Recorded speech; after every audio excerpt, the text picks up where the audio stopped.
Good morning, members of the Appropriations Committee. Representative Henderson. Here. Representative Larson. Here. Representative Sherwood. Here. Representative Stiff. Here. Representative Walters. Here. Representatives Juanes or Dave. Here. Senator Anderson. Here. Senator Garou. Here. Senator Nethercott. Excused. Senator Salazar. Here. Co-Chairman Nicholas. Here. Chairman Kinski. Here. Mr. Chairman, for purposes of per diem, Representative Allemand. Present. Representative Angelos. Here. Representative Haraldson. Here. Representative Pendergraft. Here. Representative Smith. Here. Senator Driscoll. Not so much. No per diem. Senator Larson. Not so much. Senator Smith. Here. And Representative Baer. Here. Mr. Chairman, you have a quorum. Thank you. Mr. Co-Chair, before I proceed with some opening remarks, do you have anything to share? Just welcome, everybody. Happy holidays. Hopefully, the governor and Drew will be quick and brief so that we can get on with the business of the day. So, well, good to see everybody.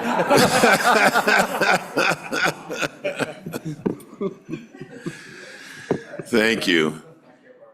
Yeah, thank you, everyone, to Joint Appropriations Committee 2025 supplemental budget hearings. We appreciate your attendance and your participation. First on the agenda this morning, we will be pleased to hear from the Honorable Mark Gordon, Governor of the State of Wyoming, as he presents his 2025 supplemental budget. Following his remarks, we will commence agency presentations with today's focus on executive branch agencies with enterprise functions. I'd like to go through just a couple of housekeeping items. First, with respect to agency presentations, we would encourage agency directors to keep their introductory comments brief. If there are no pressing updates or new information to share, we ask that you proceed directly to your budget requests and recommendations. That way we can maximize the amount of time that we spend on the requests. Second, with respect to committee questions, once an agency has concluded its presentation, the floor will be open for questions from the members of this current Joint Appropriations Committee. Then we will turn to incoming committee questions. After the current committee members have had the opportunity to ask their questions, incoming committee members will have a chance to ask their questions. And for this purpose, we have 2 microphones that are available for the incoming committee members that are seated here in the audience. Once we've worked our way through the day's agenda, we'll adjourn until the following day. So the public is aware, with respect to draft legislation, in-person and online public comments will be accepted during the time allocated to consider the bill draft at that time, which I believe is Tuesday and Thursdays. With respect to the agency budgets that we hear throughout the week, public comments will be taken on Friday morning, not after the conclusion of each budget, but rather Friday morning. Finally, I want to stress the importance of staying on schedule. To that end, I ask for everyone's cooperation in keeping remarks focused and concise to give fair and thorough consideration to all agencies and their requests. Governor Gordon, we appreciate you being with us this morning. Welcome, and the floor is yours. Well, good morning, and thank you, Mr. Chairman, Mr. Co-Chairman, incoming Chairman and Co-Chairman as well, members of the committee. Let me just ask, can you hear me? You can. Very good. Thank you for this opportunity to address you remotely this morning, and I apologize for not being there with you in Cheyenne. I am attending the Western Governors Association Winter Meeting, and this is a timely WGA meeting, particularly since I have the opportunity to meet with 2 nominated cabinet secretaries, both members of Western Governors, who will have substantial influence on the activities that we see in Wyoming. Governors Burgum and Noem are good friends, longtime friends of mine. If they are confirmed, I believe their leadership will bode well for Wyoming over the next 4 years. Moreover, I believe Western and energy states will do well, especially with the united and coordinated leadership our states have developed over time. Again, though, I apologize for not being with you in person, and thank you for providing me the opportunity to address you virtually. I want to extend my heartfelt appreciation to the outgoing members of this committee for their exceptional hard work and dedication. It has truly been a privilege to work with you during these times. And while we have not always agreed and have had some very spirited dialogue, I believe the open exchanges of policies and reasonings behind our respective positions has always been welcome and beneficial to the Wyoming citizens. We have most often and always shown respect for one another, and in the end, found a way to arrive at solutions that work for Wyoming. Our state is much better off for your efforts, and I believe you can be rightfully proud of all that you have accomplished and of your service on this esteemed committee. But it's also an honor to be part of the welcome to new members. Congratulations on your appointment to this indispensable and prestigious committee. I look forward to working with all of you in the upcoming session and over the upcoming years. I anticipate we will agree often, but I also recognize sometimes we will not. That dialogue is part of the beauty of the process established in our Constitution. I swore an oath to it and pledged to work with you as we navigate through this supplemental and then on to the subsequent drafting of the 27-28 biennium state budget, securing a financial future for our state, our communities, and our citizens. But before I get into the specifics of the supplemental budget, I want to be clear that while I review my fellow constitutional officers' budgets, I have not made any recommendations on the specifics of their requests, as they are duly elected to statewide office in their own right by the citizens of this state. I believe you should review their requests fully as you would the remainder of any requests in this supplemental. Members of the committee, I submit to you a true supplemental budget, appropriate for the circumstances of our time. Last year, as the Constitution provides, you passed and I signed a 2-year budget. This year, I ask for your consideration of issues that were unknown a year ago or prompted by circumstance, require immediate attention, or in a few instances have been requested by the legislature. The last 2 budget cycles have seen a huge infusion of federal funds through the American ARPA and other federal grants, which skewed and greatly inflated the appearance of our state budget. Nevertheless, it is important to note we have not used these extraordinary federal programs, which have been admittedly sometimes helpful, to increase ongoing expenses in our state budget. Working together, the legislature and I have used the serendipitous federal funds conservatively and to the long-term benefit of our citizens by putting $500 million away as replacement funds into permanent savings and using the remainder for local community-supported programs, particularly to build local health and clean drinking water infrastructure. Wyoming has made significant advancements that will benefit her citizens for many years to come. Now the federal spigot is shut off, and we should be very glad of it. Today, we face the opportunity and challenge to address essential government services from our traditional sources of revenue, relying on our good Wyoming gumption. With regard to fire, make no mistake, 2024 was one of the most challenging fire seasons in Wyoming's history. You can see that from the picture on the front of the budget book. It's from the Flat Rock Fire in Campbell County, just one and not even the worst of the many massive fires we endured this year. At one point, this fire was estimated to have burned 40,000 acres in just 1 hour. Here are a few sobering statistics from 2024 fire season. There were over 2,000 wildfires that burned over 850,000 acres. About 70% was on private and state lands. 24 of the fires qualified for funding from the Emergency Fire Suppression Account, referred to as the EFSA. And 2 of those fires were the second and third largest fires in our history.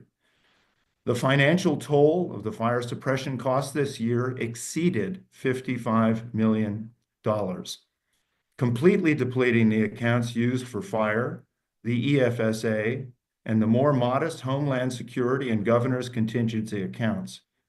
Depleting these accounts just a few weeks into the biennium budget forced us to use $20 million in fire borrowing authority from the Legislative Stabilization Reserve Account, or the LSRA. What that means is that without further appropriation, Wyoming will not have sufficient unobligated funds to effectively respond to future fires or other potential emergencies, such as flooding or rapid runoff or massive winter and spring snowstorms, which, as we know, are not uncommon to Wyoming. This is an essential government service. It is our responsibility to our citizens and our communities to be prepared to respond should emergencies arise. Putting out the flames was long, hot, and hard work. And just last Thursday, I attended the Rural Firefighters Banquet to thank the many volunteers for their extraordinary work this year and to celebrate the fact that no lives were lost from the fires in that effort. I urge you to thank the men and women who fought those fires whenever you can. Fighting fire is hard work and dangerous, but often the harder work begins once the fires are out.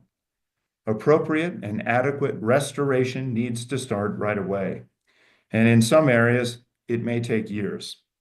The unusually high amount of burned private acres means a high degree of direct injury to our families and communities. If it is even available, there are limited federal fundings to assist these families and businesses. Wyoming will have to repair its state-owned lands, but without some assistance, many of the small businesses that provide income to hardworking families may not survive. But you all know this. Accordingly, in addition to refilling the EFSA and contingency accounts discussed above, my budget proposal includes $130 million in one-time funding to be managed by the Wyoming Wildlife and Natural Resource Trust Office for critical fire recovery initiatives, including restoring pasture and habitat and improving resiliency. This includes protecting burned landscapes from the encroachment of invasive grasses like cheatgrass and medusa head. But we also need to assist in restoring lost infrastructure like fences and water facilities, stabilize watersheds, and supporting impacted communities. Wyoming is one of only 5 Western states without a state-funded disaster recovery program that can fill the gaps left after insurance and federal disaster recovery programs have done their part. I recognize that this is a sizable request, but the cost to our citizens will be far greater if we do nothing. Now, with regard to the property tax credit, in support of the legislature's efforts in property tax relief last year, we expanded the property tax refund program. However, due to that increased availability, it is currently underfunded. To honor our commitment to Wyoming homeowners from last year's tax relief efforts, I recommend an additional $10.5 million be appropriated to the Department of Revenue to ensure that the program meets the legislative goal to refund property taxes to all those qualified to receive them. Additionally, in October, the Wyoming Supreme Court ruled that state lands are not exempt from property tax when they are considered, quote, to not serve a governmental purpose, end quote, which poses a significant issue for our agricultural producers and other state lessees. While I expect the legislature will address this issue in this session, it is important that we prepare to meet the financial impact to our state lessees and school funding. The resolution of this issue is complicated and may take some time to fully address. Therefore, I recommend that $3 million be appropriated to the Office of State Lands to cover property tax bills on state lands and ensure the continued support of both agriculture and education. I am aware that the Joint Revenue and Joint Agricultural Committees both have bills to create this exemption for state lands. If either of these pass, then this funding may prove to be unnecessary, as would the expenditure. And as to assistance to local governments, the ARPA grant process revealed the hundreds of millions in pent-up demand throughout Wyoming counties and communities for infrastructure, from ambulances to water tanks. Because of federal deadlines and supply chain issues, many projects were fully designed, but could not move forward to completion. There are shovel-ready projects throughout Wyoming that are not moving forward and yet are still vitally needed. Therefore, I recommend the use of additional mineral royalty grants to move some of these important projects towards completion. The unprecedented influx of federal programs, beginning with the CARES Act, skewed Wyoming's homegrown approach to addressing community emergencies and needs. And this is the time we can return to the more conservative and direct approach our state is accustomed to. MRG grants have proven their worth in providing communities and counties with a source of funding that can supplement major capital expenses without forcing new taxation on citizens when those expenses become necessary. Accordingly, I am requesting an increase of $20.17 million to the Mineral Royalty Grant Program. These funds will help the State Loan and Investment Board address emergency situations that pose a direct threat to health, safety, or welfare, as well as to support essential public services. And these funds will ensure that Wyoming can respond swiftly and effectively to urgent vital infrastructure needs for our communities, such as the Wheatland water tank last year. Turning to Wildlife and Natural Resource Trust, protecting Wyoming's natural resources remains a priority. Invasive species like cheatgrass, ventonata, and medusa head remain a threat to Wyoming's natural resources, our range and croplands. While projects funded through the Wyoming Wildlife and Natural Resource Trust have successfully treated thousands of acres with the initial $9 million appropriation, we must do more. I was directed by the Joint Appropriation Committee to come back in the supplemental if more was needed and could be deployed in the second year of the biennium. I recommend an additional $11 million for the second phase of this vital effort to prevent further encroachment of these harmful species on both private and state lands.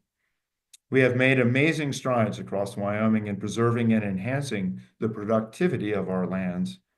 The legislature recognized last year that now is not the time to abandon these efforts. And I want to acknowledge, though, that this request is separate from the fire recovery request, which also includes treatment, but it is limited only to those acres affected by the fires. Now to the Wyoming Innovation Partnership transition. The Wyoming Innovation Partnership was designed as a three-phase initiative aimed at fostering collaboration between education, industry, and workforce development. Its goal is to engage industries in shaping and educating the workforce they need while addressing Wyoming's education and training challenges. But it was also designed to foster an approach to funding post-secondary education rooted in a better understanding for the legislature of the return on invested funds. And I want to thank the Joint Appropriations Committee for being a partner in that endeavor. In line with the legislature's directive to request Phase 3 funding in the supplemental budget, I am now requesting the remaining $5.2 million installment for WIP to ensure a viable transition to the self-sustaining model originally proposed. This funding will enable the institutions, agencies, and stakeholders to make good on the partnerships we have established with industry. Additionally, WIP's successes, as demonstrated by the strong data and high returns on investment, led me to recommend a portion of this request be allocated for an efficiency study of higher education and WIP stakeholders. This study will explore how the successful principles demonstrated by WIP can be applied across our stakeholders to further improve collaboration and processes for Wyoming in our future. With regard to capital construction and school funding, the legislature has made significant progress maintaining and repairing school facilities, resulting in a more data-driven approach to school capital expenditures. The process provides a better real-time evaluation of both major maintenance projects and replacement of school buildings, and the ability to project those projects and replacements into the future. I recommend that the legislature follow its process and fund school construction recommended by both the School Facilities Commission and the legislative committees who reviewed and advanced them to me for inclusion in the supplemental budget. I also note that a significant part of the ongoing school litigation is based upon adequacy of our school facilities. But also related to school finance, I am fully supportive of the external cost adjustment as recommended by the Joint Education Committee, and hope you will note it is included in the profile. I believe a formal recommendation will be brought forward by the Superintendent of Public Instruction on this matter. Additionally, the State Building Commission and State Construction Department advanced a number of state non-school capital construction projects to me. In collaboration with other members of the State Building Commission, I evaluated them and have recommended a prioritized list of state capital construction projects for your consideration. The top priority of that list is to simply restore the State Building Commission's contingency fund. It was depleted last year in large part due to a legislative directive. It makes good business sense to purchase the two buildings in Riverton and in Cheyenne rather than continue to lease space there. The SBC contingency fund allows the State Building Commission to deal with unexpected and emergency situations that arise in state-owned buildings.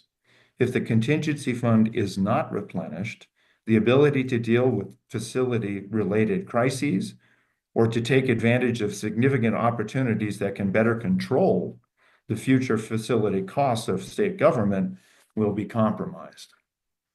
And as to health and corrections, during the 2024 legislative interim, the governor's office and the Joint Labor, Health, and Social Services Committee prioritized obstetrics, OB services.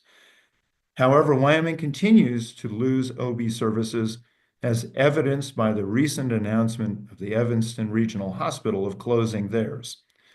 This follows similar decisions in Kemmerer and in Rollins. And while the hospital in Douglas recently announced an expansion of its services, Wyoming is increasingly seeing larger and larger areas that do not have adequate access to OB services. As a pro-life state, we want mothers in Wyoming to have access to quality OB care. And to address this, I request an additional $2.39 million in ongoing Medicaid funding to help retain these essential services. Medicaid births account for about a third of deliveries in Wyoming. This appropriation will help our hospitals and OB providers to be more appropriately compensated for their services, thereby ensuring a more competitive workplace and thus better retention of these important services. But in addition to OB services, I recommend rate increases for behavioral health and in-home healthcare providers. Recent rebasing studies show these providers are underfunded.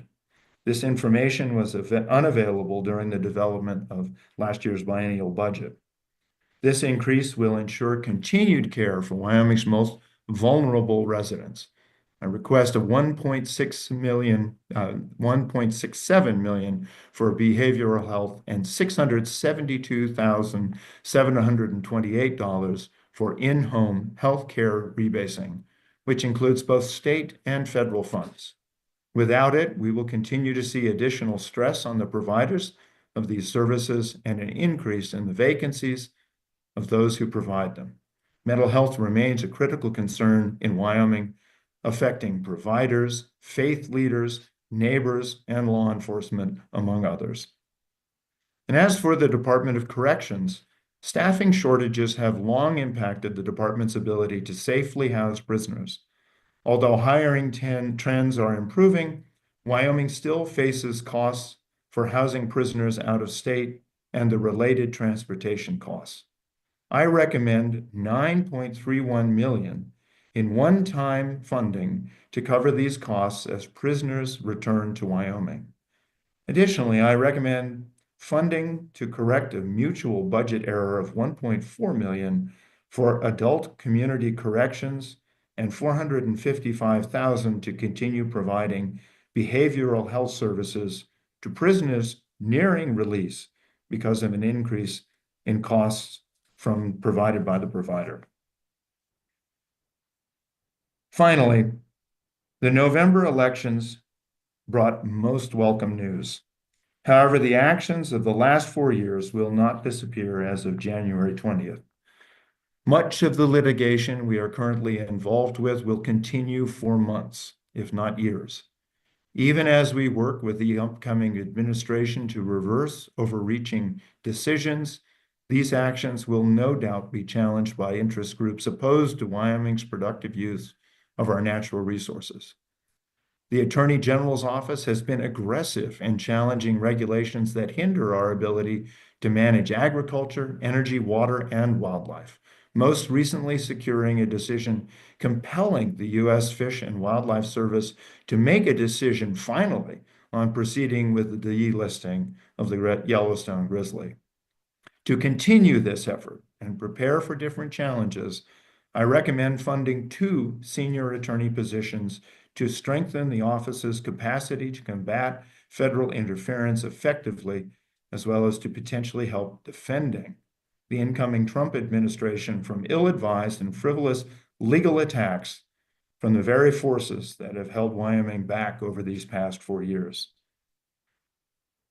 The Coal Litigation Fund, which was established by a previous legislature, has been critical in protecting Wyoming's coal industry. The Coal Litigation Fund is nearly exhausted.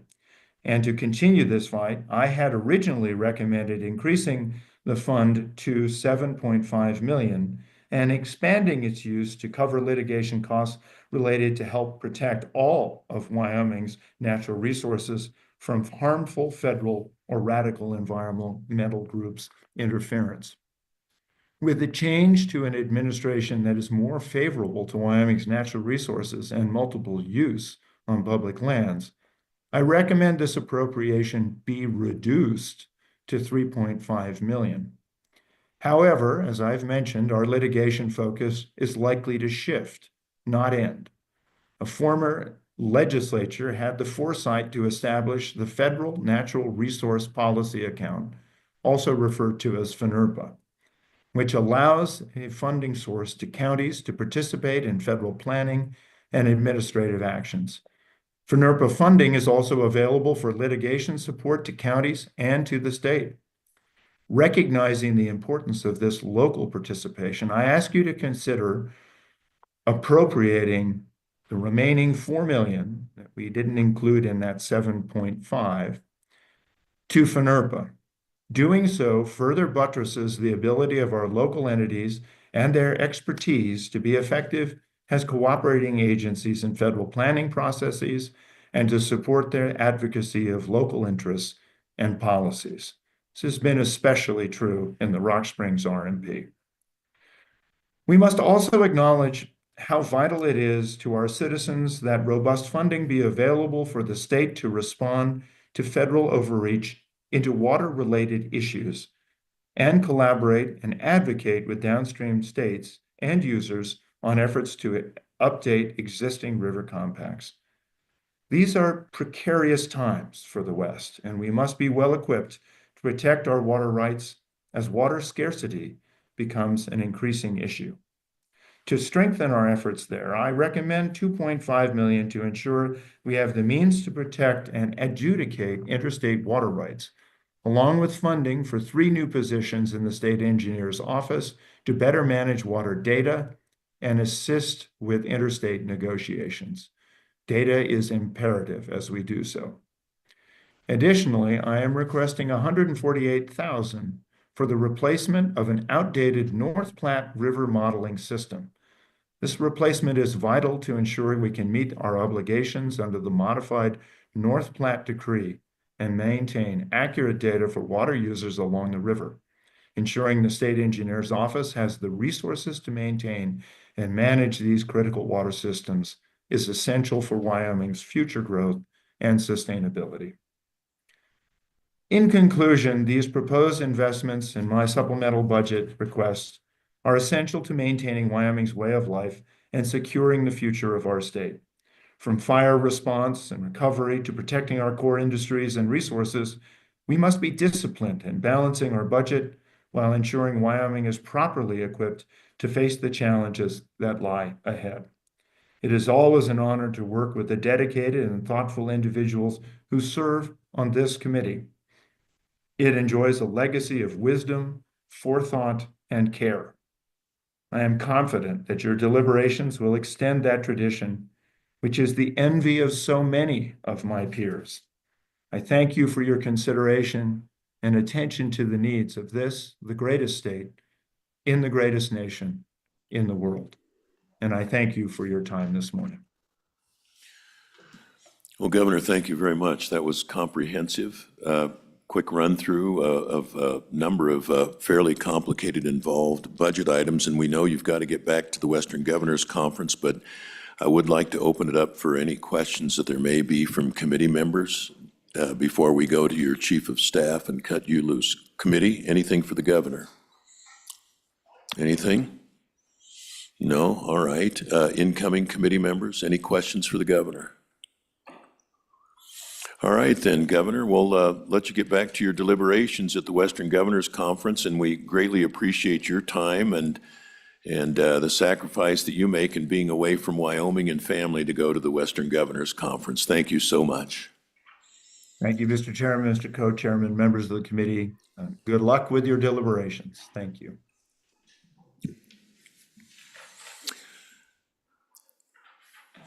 Well, it probably looks like we're all done with you, Drew. So you just call off the rest of the week? Or? Yeah. Thank you, Mr. Chairman. Mr. Chairman, you want me to dive into this? Please. Okay, so thank you, Mr. Chairman. A couple things just to make sure we keep you on schedule. I went up and I visited with the budget and fiscal staff at LSO, just asking them what they thought, how we might approach this week. And so ultimately what we've been told and what the information we've relayed out to our directors are that generally you were interested in maybe a brief update or a brief status if there's something that's important in a particular agency, and then move right on into the exception request. So I think that the governor's office does lots of things, so I will just pause and see if there's anything in particular you want the governor's office to visit about before we dive into, we've got 4 exception requests in our office, excluding the 2 from Homeland Security, which will be done separately. All right, we're putting it over to the committee. Is there anything in particular anybody would like for Drew Mr. Perkins to touch upon? Mr. Co-Chair. So I'm just curious about the request that we made to your office for kind of a more detailed breakdown for the fire mitigation total dollars and how that would be expended and laid out. So what's your plan for presentation of that? So, Okay, and before we get into that, let's get all the committee requests, and then we can have him go loose to go through anything. Anything else from the committee that you'd like to, Mr. Perkins, to touch upon in particular? Incoming committee members, is there anything in particular that you'd like for Mr. Perkins to touch upon? Okay, floor is yours again, Drew. thank you, Mr. Chairman. Mr. Chairman, the fire recovery, we've got that. You'll find that in several places in the budget we put it. As most of the money itself will be relocated in our proposal is will be located in the WWNRT.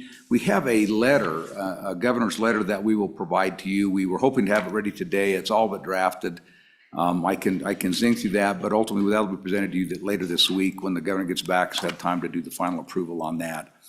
Generally, what we're looking at is, and I can run through the kind of the highlights if you would like very quickly. As out in the supplemental budget, we had, like I say, $55 million. You covered that. We over 2021 wildfires that burned a little over 850,000 acres, and as you said, about 70% of that, or almost 600,000 acres, was on private and or state land. And so The bulk of, and that's a little bit different. Usually that's about the inverse of what it is in most other years, where it's about 70% is usually on private land.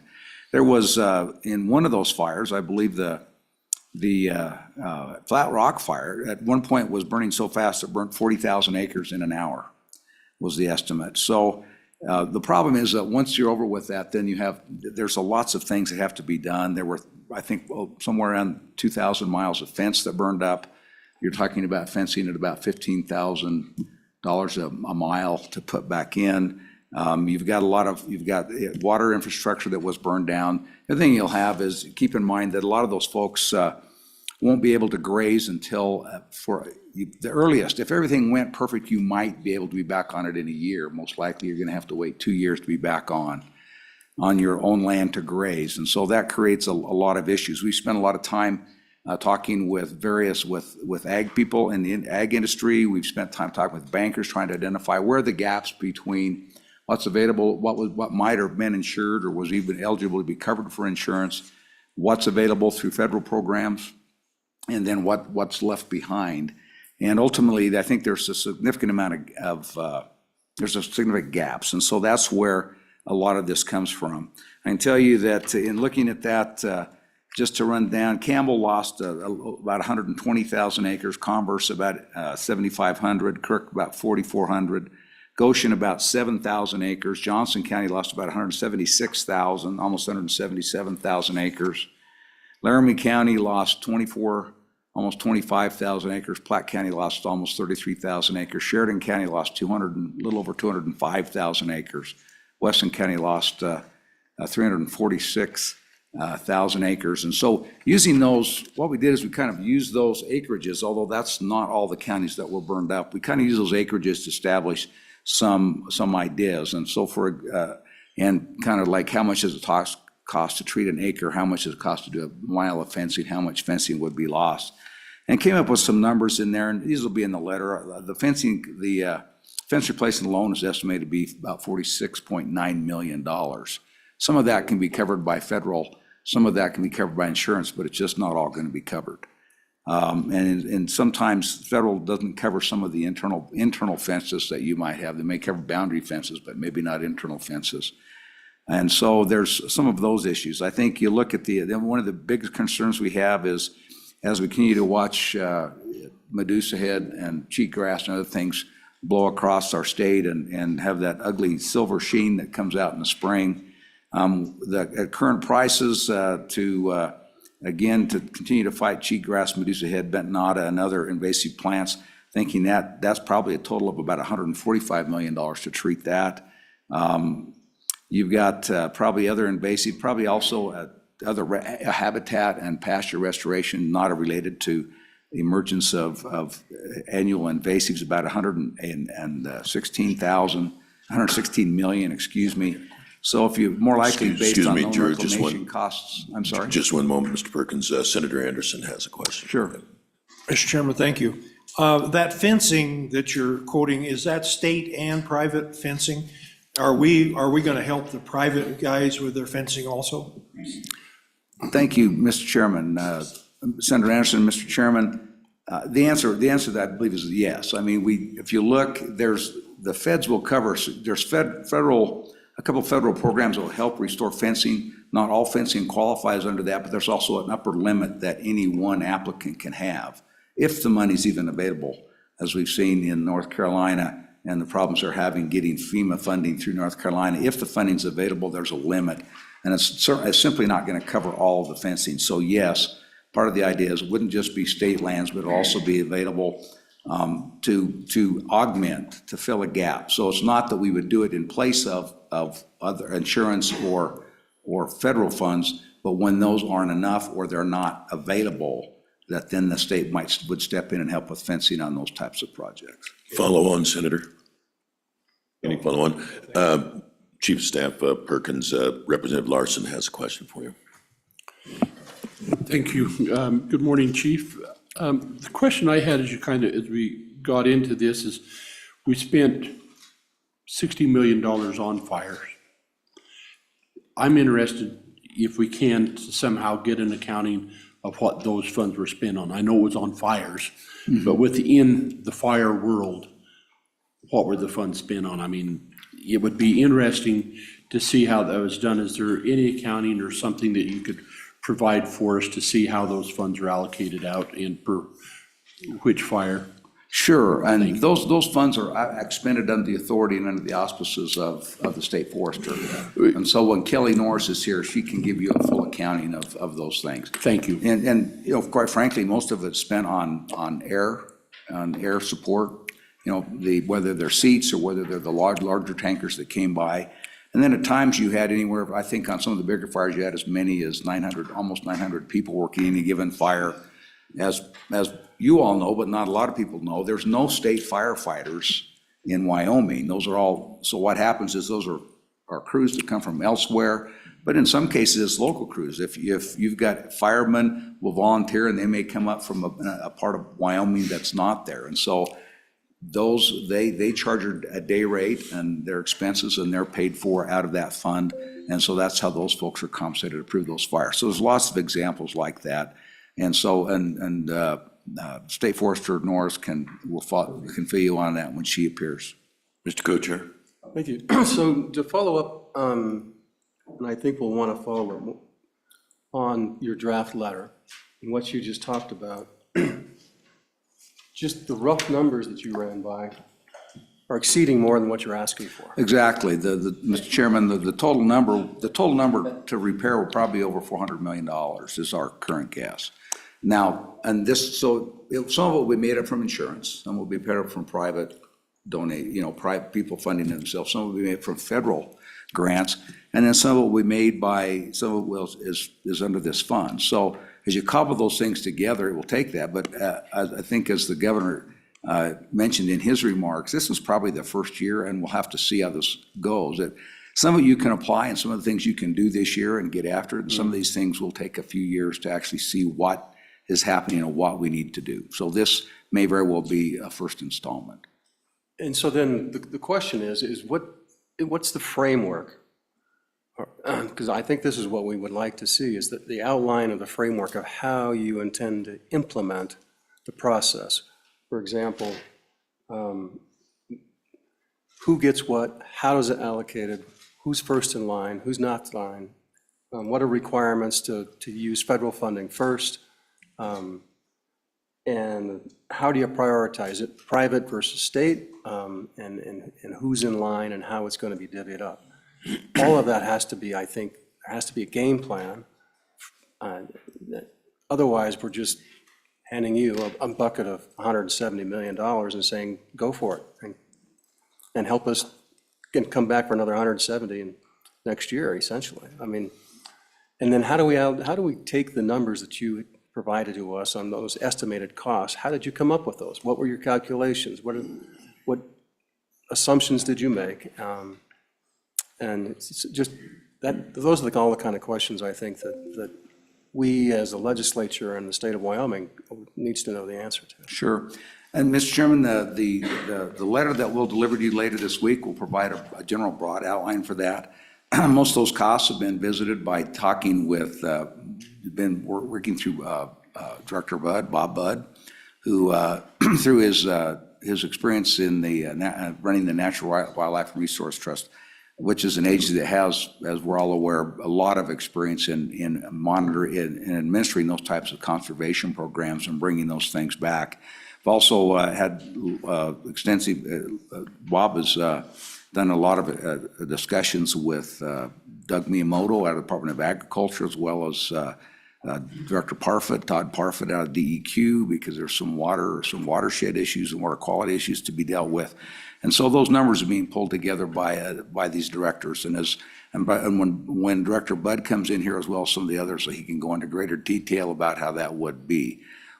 Overall, what I think we're looking for is, and trying to get to a place so that you can make a decision when we get down to the budget markup and looking at that. What we're looking at is we think it'll end up being in the neighborhood or similar to maybe a CARES program that will outline, here's the areas where we do it. It'll I think that as you look and what we envision is you're going to look at a lot of local people on the ground to provide that information. It's going to be local ranchers, it's going to be local conservation districts, it's going to be ag extension service offices, weed and pest districts that'll all out there and have the expertise in the field in these areas to go out and help verify what those issues are, that these indeed, they will help qualify and then to make sure it gets applied appropriately. But that's the broad framework of how we see this going. And we can, I think it would be okay to divide it up into fewer areas, about this much for that and this much for fencing and maybe this much for annual invasives, but ultimately, I think you want to also provide some flexibility so we can do it as it comes and we can take care of the most emergent things because whatever we think is probably the priority today will probably change in 6 months as we see what winter has and what spring holds for us. Follow up, Mr. Kocher. Oh, go ahead. Representative Larson. Thank you, Mr. Chairman. I think another question that I have as you come into this, Chief Perkins, is I'm curious on the conversation you all had in your thoughtful deliberation policy-wise, because as we start doing this, we're kind of plowing new ground. And so what's the role of state government in responding to the private sector in natural disasters? We could go back a couple of years ago when we had that very difficult winter, when we've seen a lot of the similar impacts that we kind of stood back and said that's kind of part of doing business, and we feel for you, but that's the world we live in. And so the conversation that you've had on establishing a policy and saying this is the role of state government, can you shed a little light on that? Sure. Mr. Chairman, if I may, and Representative Larson, I think the issue comes down to what's the state interest in those properties. And when you look at that, I think we all recognize that particularly the landscape that you have, particularly and in this case, we're talking about a disproportionate compared to other years of private lands that have been affected. So those lands, we have two things. One is certainly have a significant amount of federal lands interspersed. State-owned land that's interspersed, and so the state's responsible always for its lands. But the other side of it is that those private lands also provide significant habitat for all kinds of wildlife. In addition to just the state interest in maintaining a strong and vibrant agricultural sector, maintaining the ability for pasture, which also doubles as habitat and other things for wildlife from sage grouse to deer to elk to whatever else. And all the other upland game species, all the other species that are out there. There's a significant amount of sagebrush core area was burned up in some of these fires. So restoring those landscapes, whether they're on public or private land, also have a significant state interest in doing those things. Follow up. Anyone else? Mr. Chairman. Senator Anderson. Mr. Chairman, I'm curious on our property tax supplemental 10,000,005. Do you have the numbers of what that is in total for the property tax? We had some in the budget, I think, and now this is supplemental. So that's backfill for the locals, I believe, which is what we should do. So I'm curious as to how much that total is now. Sure. That will be the total when you add it to what's previously been expended. We had 20 million in there last year, and so you need another 10.9 to make it through this biennium. That money will be put in the Department of Revenue, and so when the director of the Department of Revenue shows up, she'll have. And she's presented those figures and those schedules to the Revenue Committee, but she'll have them when she comes as well for you.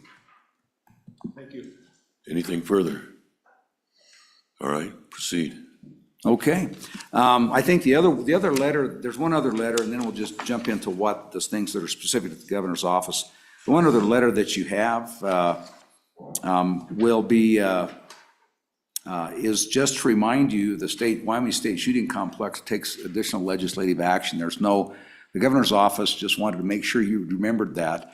And so there's the other letter will be deposited, just reminding you that I think you've already appropriated $10 million for that, but it does take further legislative action. So the only other letter that we have for you at this point is just simply a reminder that there needs to be legislative action to authorize the expenditure of those funds.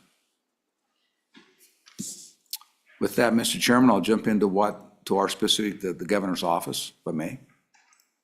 Please proceed.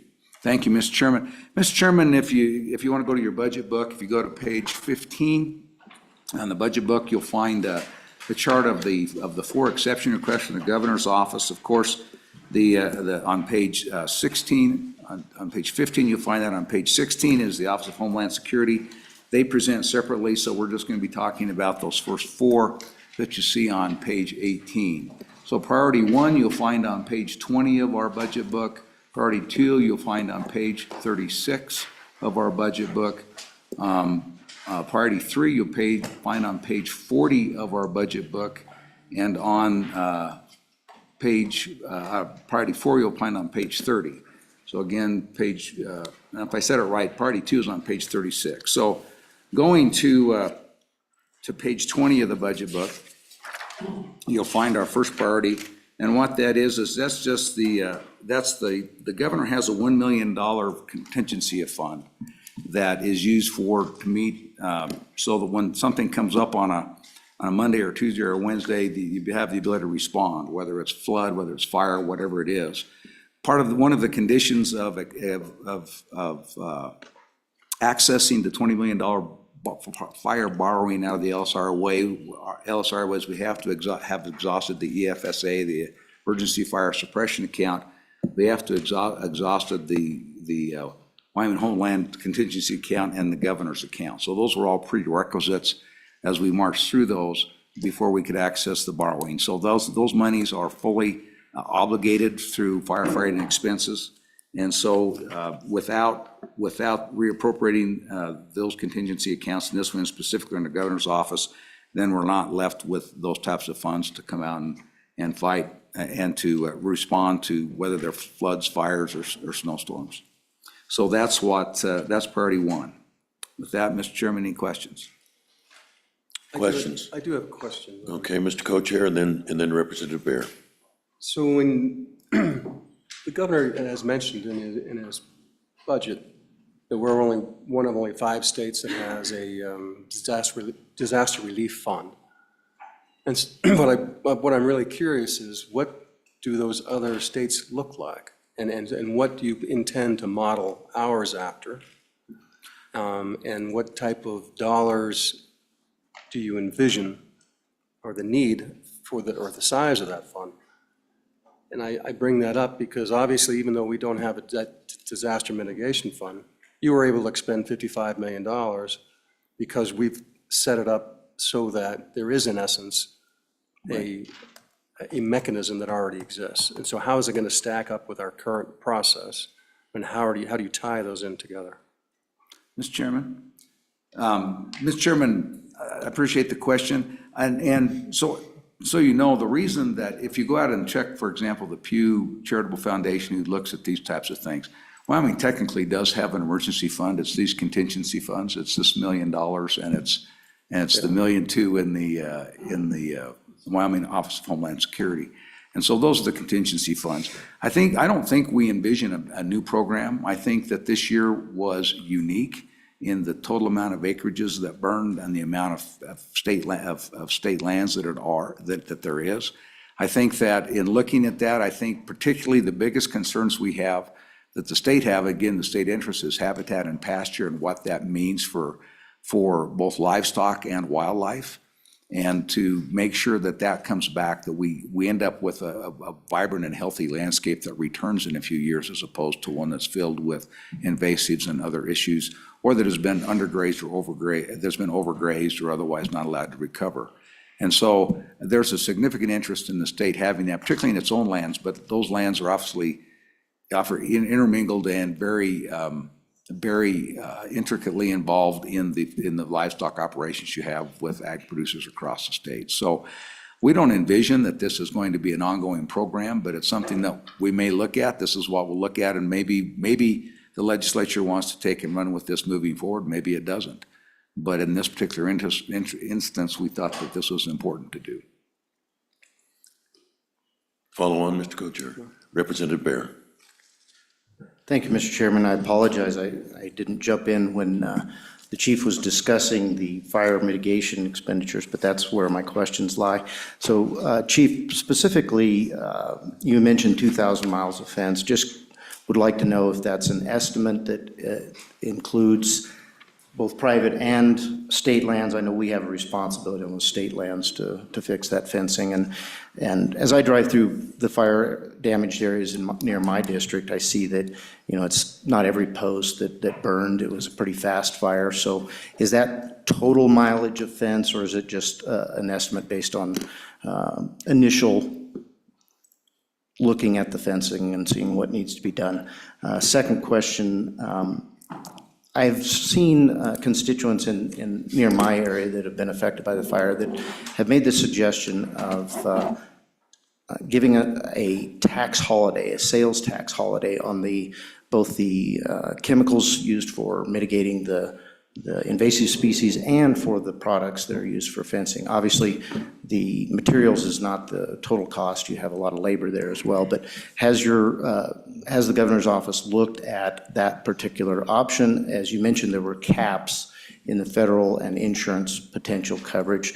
And you know, you can imagine it's only one portion that you would apply 5 or 6% to, but would that have a serious effect on the funds the state needs to help out with? And thirdly, you mentioned that we have a vested interest as a state in the habitat on those private lands, and just would like your input on, you know, the state's current investment in habitat on private lands prior to any kind of disaster. Thank you. Did you get all three of those? I think so. Okay. Pardon, Senator Nethercott? So if I miss one, what I heard was one would talk about the estimate on the total amount of fencing. Second one was about an alternative to maybe this program is providing a tax holiday. And the third one I had was one about just the state's interest in habitat on private lands. Okay. And Mr. Chairman, with your permission, and in response to Senator Bear, who I know is not Representative Bear, who is not Representative Henderson, with his name tag over there. I think that if you look, yes, that's an estimate. We've gone out, as most of you been, if you've been up there and been by there, you see the highway department's already replaced lots of the fencing. So but it's all fencing. And it's interesting, you'll have fencing that, in some cases, it's the state, it's half on, you know, it's basically the fence between state land and between private land. In some cases, it's all private fencing. Sometimes it's interior fencing, sometimes it's exterior fencing. And if you look at there's a couple programs that are available to local farmers and ranchers, local ag producers through the conservation, the National Conservation Service, and then the Farm Credit Service Association. And the max that you can have out of some of those is about, one of them is 450,000, the other one's 500,000. So the most that anybody can get out of those types of programs is about $950,000 of some expenses. My understanding is that that in itself won't cover all fencing. There's also some ability to get, I think, $6.50 per acre on either that you can have, where you can bring in feed, or you can actually have, you can lease other pasture if you can find it while you're recovered. So those are the types of gaps that we're working hard at identifying those gaps. And so that's where the assistance comes in, where insurance or these other federal opportunities are unavailable or can't be taken or exceed the ability of exceed those amounts. What do we do there? In addition, the state should be a good neighbor with everybody who it leases to or whose lands abut.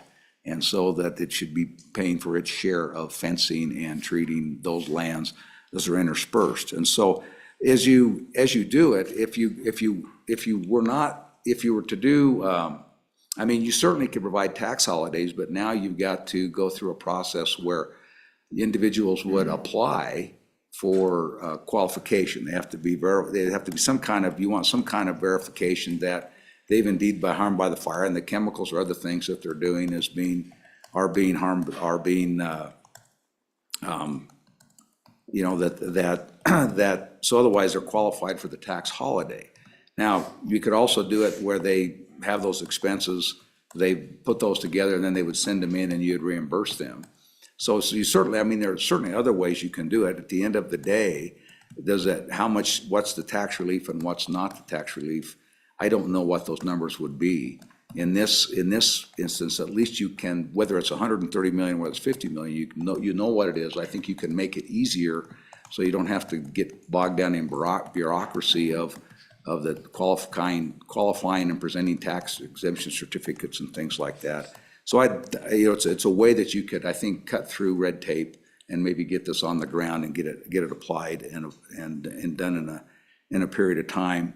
And also have some insight and oversight and some input from people who know about those things that make sure that we're getting things done uniformly and appropriately, as opposed to,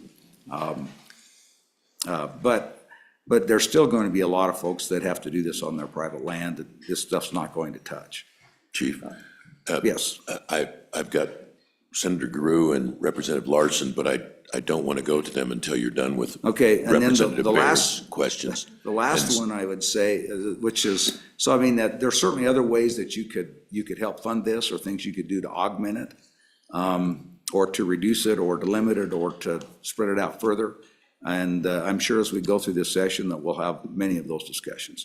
I think the last one is about the state interest in private lands. Obviously, when you look at a classic example would be the executive order on sage grouse. I mean, obviously that affected the state looking at those interests that the Wyoming has in the sage grouse and in its wildlife, and in protecting that bird from listing. I think that there's a significant precedent for recognizing that the state does have a significant interest in those privately held lands because of the interest in wildlife. Is the state owns the wildlife. I think that is part of our Constitution. The state owns our wildlife, which we argue about the federal government on a regular basis. But we own that wildlife, and we have a responsibility to make sure to look after that habitat, and recognizing that there's a lot of agriculture people, a lot of people who willingly, sometimes they benefit out of that, but ultimately they benefit private out of that with respect to leasing or trespass fees in hunting seasons or other things. But that wildlife is really important to all of Wyoming's ecosystem, as well as Wyoming people, to make sure it remains healthy. And we can't do that without having the habitat and pasture that we have, whether it's most animals I know they don't know where your land begins and mine stops. So they have a tendency to go where they feel like it. Representative Baer, follow on. Okay, Senator Gru and then Representative Larson. Thank you, Mr. Chairman. Good morning, Chief. While, the 67th has been pretty good at trying to give the governor a wide latitude in response for these types of situations. And while you say, I know we don't know what's going to happen next, I wonder if there isn't some way that we can work together. I know right now we're getting the bills in from the fires and all that, and we're still trying to figure out what's what. But going forward, we see the requests that are in front of us, but how can we work going forward, whether it's with our own committee structure, or how would the two of you vision it to try to move forward so we can kind of hone in on a plan for this, or whether it's working with the Public Service Commission, with our utilities, or for their particular issues with regard to this, with the Ag Committee, with the ranching interests, to try to hone this down a little bit, because I've got a hunch, I'm just speaking for me, I won't speak for anybody else, but going forward, these large outlays of discretionary funds may get to become more problematic as it rolls forward. And so I just want to hear your thoughts on that, if you would, please. Thank you, Mr. Chairman. Chief Perkins? Thank you, Mr. Chairman, Senator Drew. I think those are good questions. And ultimately, I think what we're talking about doing right now is just creating 3 to 4 categories. And while we're talking about a broad outline, we anticipate that the legislature will, just like it did in the CARES Act and it has in ARPA, that there's significant room for everybody to work in this to make sure that we're responding appropriately. I think that as you look in this area, what we're talking about is really 4 major areas. You're looking at of invasive grasses, pasture land, essentially, and invasive grasses, which also affect, not even if it's not pasture land, but then also habitat. Another one is just are both habitat, so pasture, habitat, then infrastructure, whether that's fence or water or irrigation.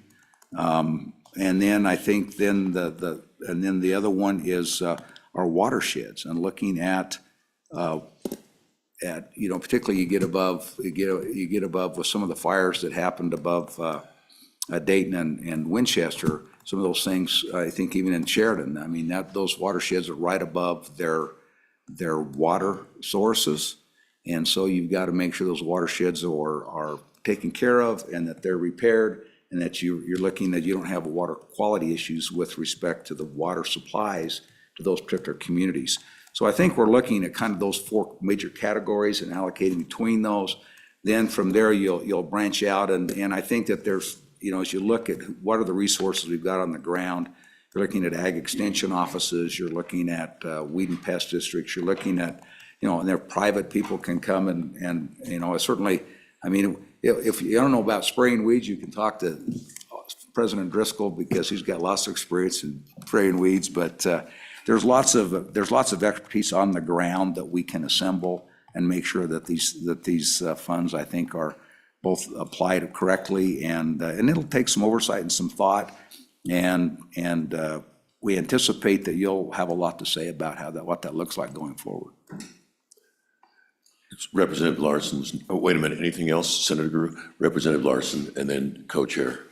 Thank you. Chief Perkins, on this the special contingency for emergency response, and then your next one is the disaster contingency fund, both somewhat similar but different. And both were used for fires. We recognize that the fires were an emergency and they were a disaster. But as we contemplate the need for those 2 funds, could you give us just a little historic perspective on perhaps what you've used the emergency funds for, and how that differs from what you typically use the disaster funds for, and why they kind of need to be separate for the governor to use? Sure, thank you. The special contingency funds in the past have been used for any kind of emergency, whether it was, I'm thinking about the floods that hit KC a number of years ago. There were some floods in Riverton a few years ago. I think there was some money deployed in the Great Basin, where some spring runoff caused some ice dams, caused some flooding up in the Bighorn Basin. And so those things, you go out and do that. If you go to winter before last, there was a few instances where we were using that money and other money to plow roads so we could get livestock moved. I mean, we were using it for, those things come up, and it's about making sure that those things get done and get done now to avoid that. And so that's what that one is about. The other one you're looking at is in the Office of Homeland Security, and that's the other contingency fund. And the other director, Director Lynn Budd, will be here to talk about that one. But she also uses it. Can be used for those types of things, but she also then uses it for other Homeland Security issues, and to look at things that come up that are more of us security related. Deploying the CARES Act team, the CARES teams for maybe when there's we've had, I know the Campbell County Hospital had a number of years ago had a cyber attack that messed them up. There was a cyber attack here just recently. Did that. So it's using it for those types of things, as well as other things that may come up in the Homeland Security area, and that's the difference between those 2. And Mr. Co-Chair. Thank you, Mr. Co-Chair. So in looking at those four categories, invasive species, habitat, and watershed components of it, I'm just trying to think of the implementation of this. You know, if you take ARPA, obviously we took the department head and then turned it over to him. They put together the website and wrapped it all together. And as I think about Bob Budd's office, they don't have any staff personnel to actually effectuate that. So what's your thinking on how, for manpower, who's going to go on the ground, who's going to make the assessments, who then is that data going to be processed through, and the expertise of it,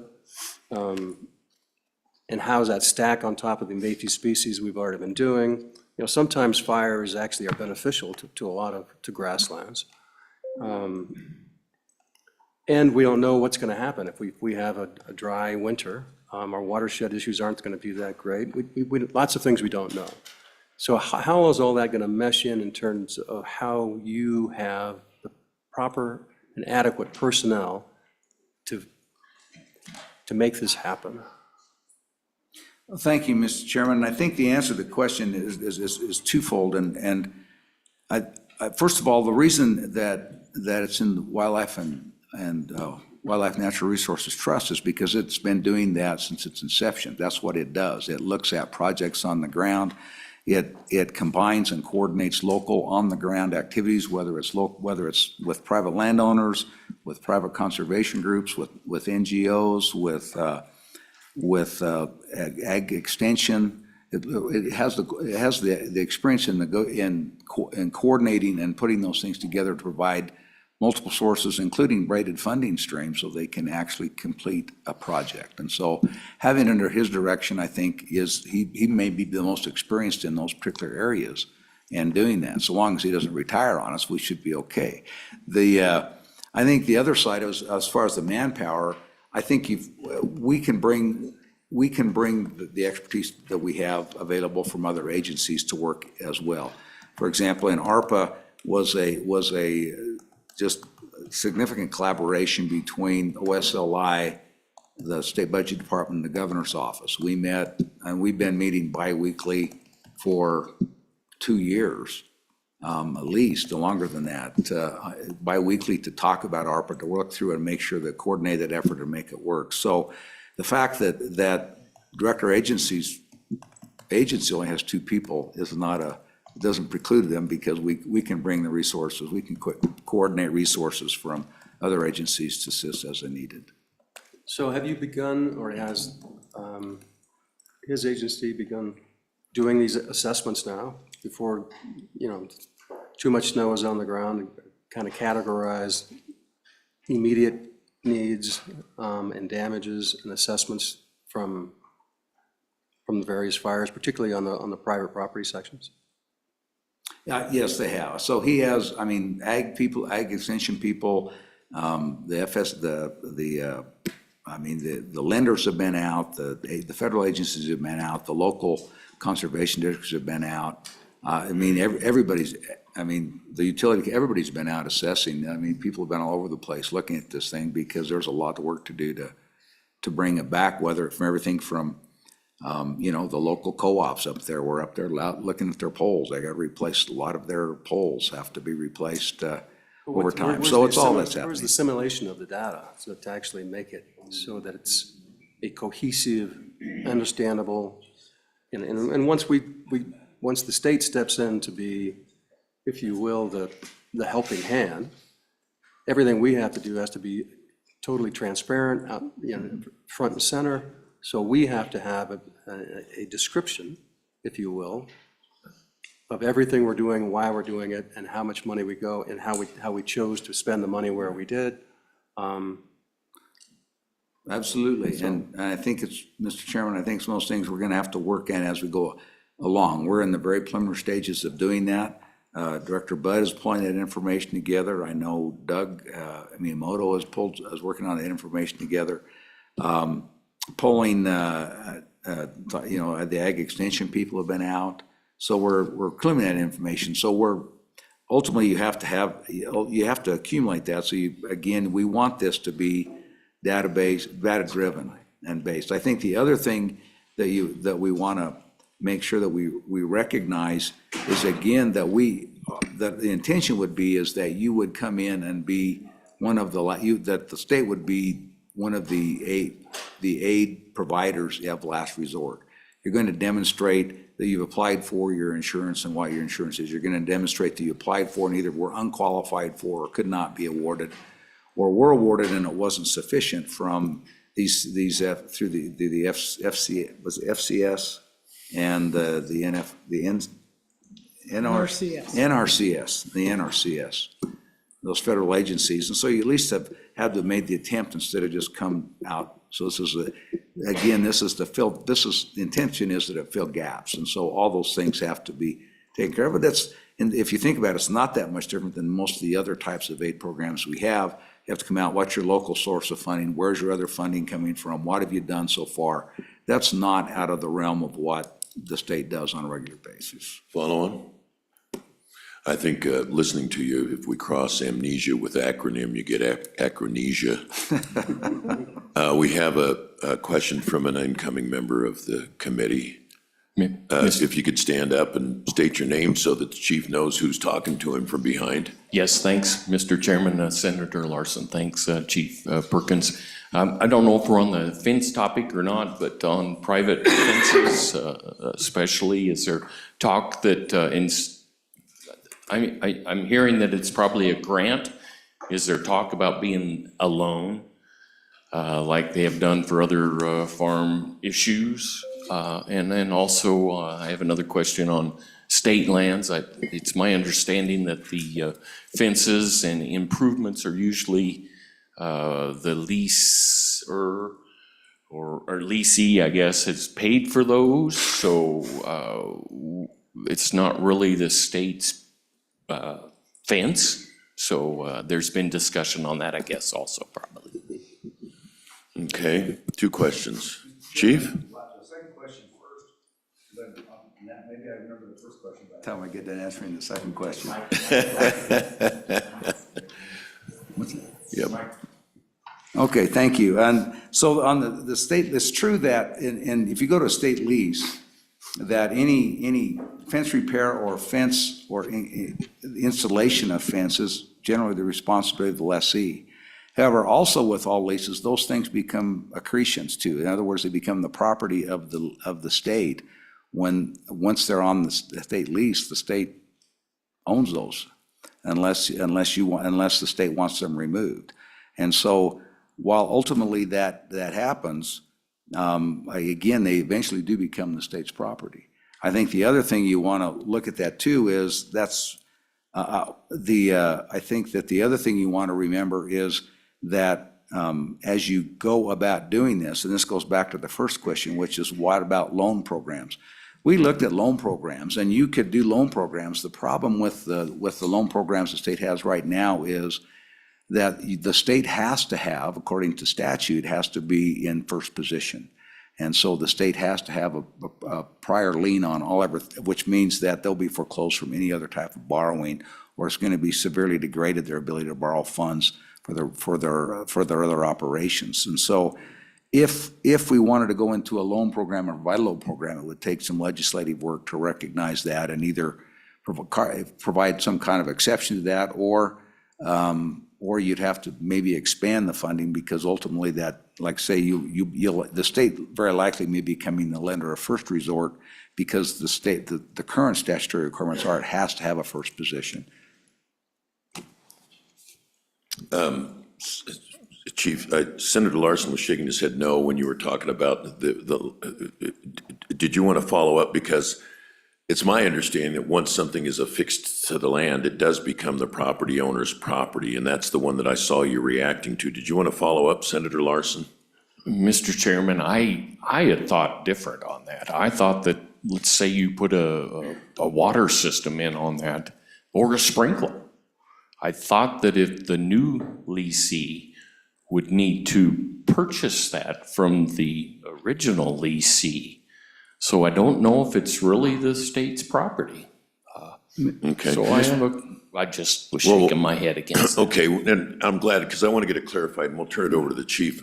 I would say this, I dare to venture that if I put a fence onto my lease, and when the lease expired, if I tried to pull the fence out and take it with me, the state would have some objection to it and say, no, that's our fence now, which I think was the chief's point. But Chief? Right, I mean, ultimately, generally on leases, if it becomes affixed to the land, it ultimately becomes an accession to the lease, which means an improvement, or becomes an improvement that then belongs to the lessee, unless unless the state, in this case, didn't want it there and said, take it with you.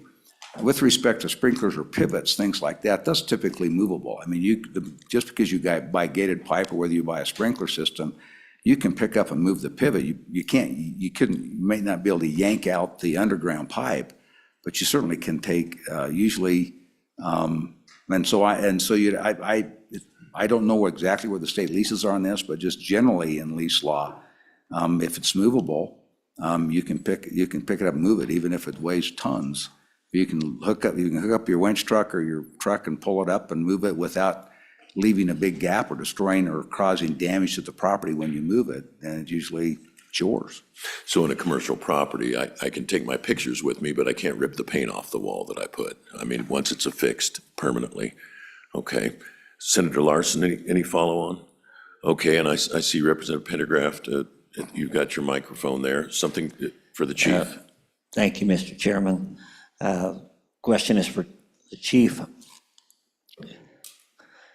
Ken Pendergraft shared. I have a concern about areas where the fire has affected state lands, federal lands, private lands, all in close proximity. I've been questioned by some of the residents, landowners there that are concerned about, for example, the application of spraying. Some are convinced that if you don't do a second application with Fentonata, for example, that it's not going to be effective. So my question is basically, how are these assessments made? It also has to do with how fast the fire went by. As we heard earlier, some areas it just goes blowing right by and really doesn't do any damage, and others it turns on itself and sits. So those assessments need to be made. I would like to know who's responsible for that, and how are the remedies decided upon, coordinated? Chief? Those are all really good questions, and ultimately, I think the hope is we answer those as we move forward and design this relief if that's what the legislature wants to do.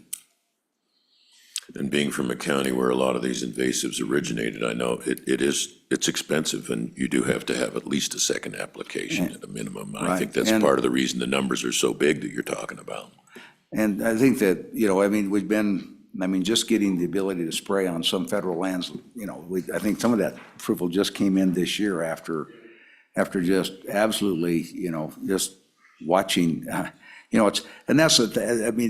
but Representative Pendergraft makes a very good point, and I think that's one of the reasons why you want to try and find a way to do this relatively uniformly where you can, is because these lands get so interspersed that if we're not treating, if the untreated lands end up being infested with some of these things, ultimately that's the detriment of everybody. And so, as always, this is whenever the government sticks its nose in places, you have to be incredibly careful of making sure that you're recognizing everyone's interests, and that you're not overstepping, but at the same time trying to make sure you're protecting what you can to the extent you can. But at the end of the, and that's all right, and again, I would anticipate that as you go out and coordinate these things, that certainly I think that the state of Wyoming can't speak for the federal land managers, although it's amazing since the election that we have a great relationship with Andrew Archuleta and the members of the state BLM in particular, and it seems to even be improving. And so I'm hopeful that they'll be, but not be able to speak for them, but we can speak for the state. And certainly the intent is that, as always, that you're going to coordinate with the private landowners and particularly the leaseholders to make sure that you're trying to be uniform and fair, and that you're not just being too selective, otherwise, untreated areas, if they spring up and they've got infestations, that's not to anybody's benefit. Thank you, Chief. We've been at it for a while. It's 10:25. I would love to finish the other couple of. Yeah, two what things. I was going to say is let's take a 15-minute break, come back in at 10:40, and I'm hoping that we can close the book on the fire and the fencing and get on to the balance of the budget Yeah, presentation. Mr. Chairman, you'll have, when Director Bud's in here and when other people, and we're gonna have multiple opportunities to talk about the fire this week. Okay, thank you, Chief. Let's take a break until 10:40.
Probably 2 minutes. If you guys quit asking questions, we'll be okay.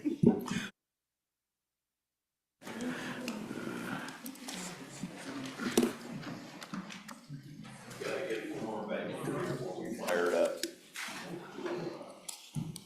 Okay.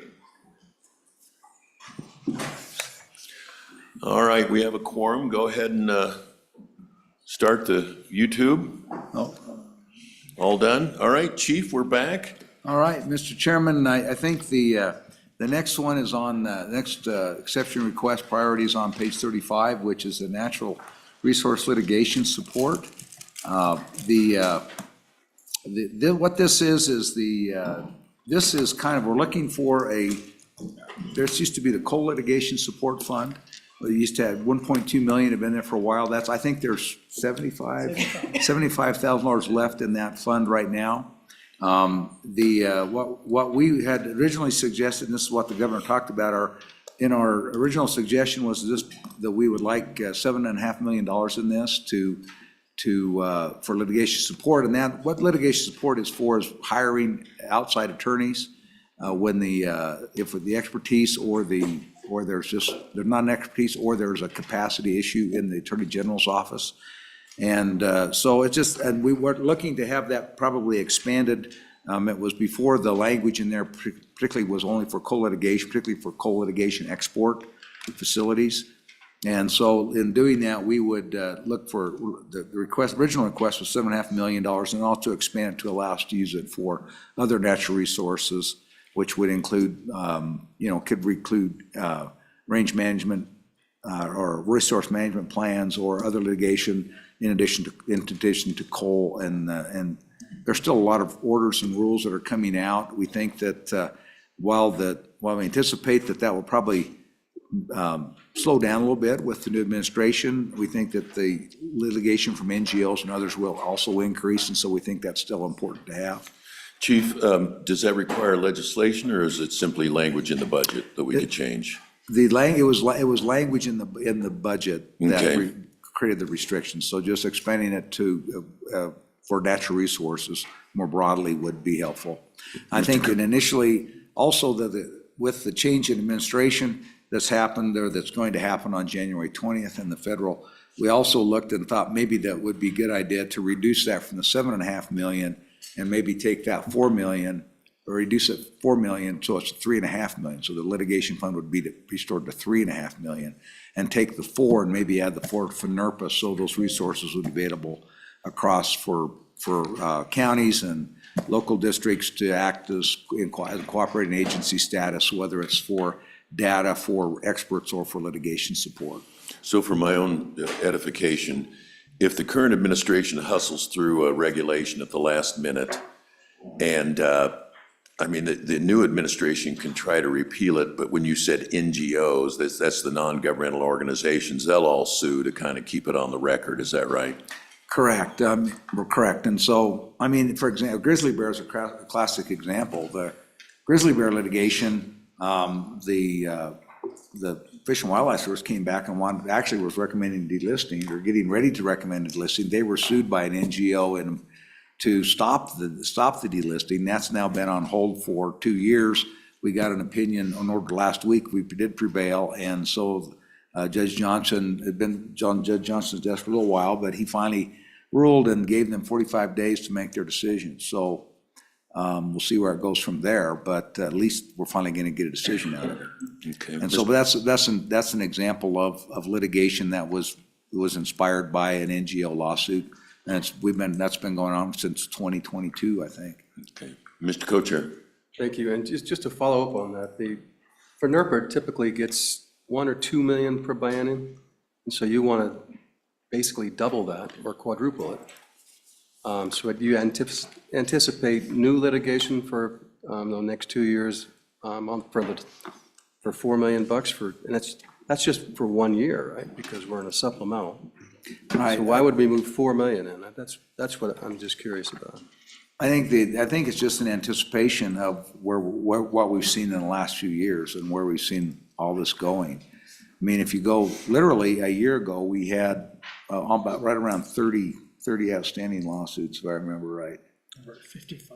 And we're at 55, even a little bit higher, and we've got, and we'll see what happens, but we could file another 3 in the next couple weeks, and the next couple months, depending on what we anticipate would be the results of a few decisions. So even with the change of administration, it's not, the litigation right now it's dramatic and it's significant, and so we just want to make sure that we have the resource to do it. The other side of that is in these two funds, that co-litigation money was appropriated probably 4 or 5 years ago, and it's just now been exhausted. So once we appropriate it, it's not spent unless it's needed, so. Follow up? And so just to follow up on that then, so what, in order to accomplish this, when the new committee does the markup, on their markup, they'll need to go into the co-litigation definition in the budget and revise that and broaden it. And so do you have particular language you'd like to see? Or would you provide that to them so that they actually got, so you're on the same base? Yes, we will, Mr. Chairman. We'll provide some language that we think would work for us, and of course, I'm sure that the JAC will edit it. It has superior editing skills.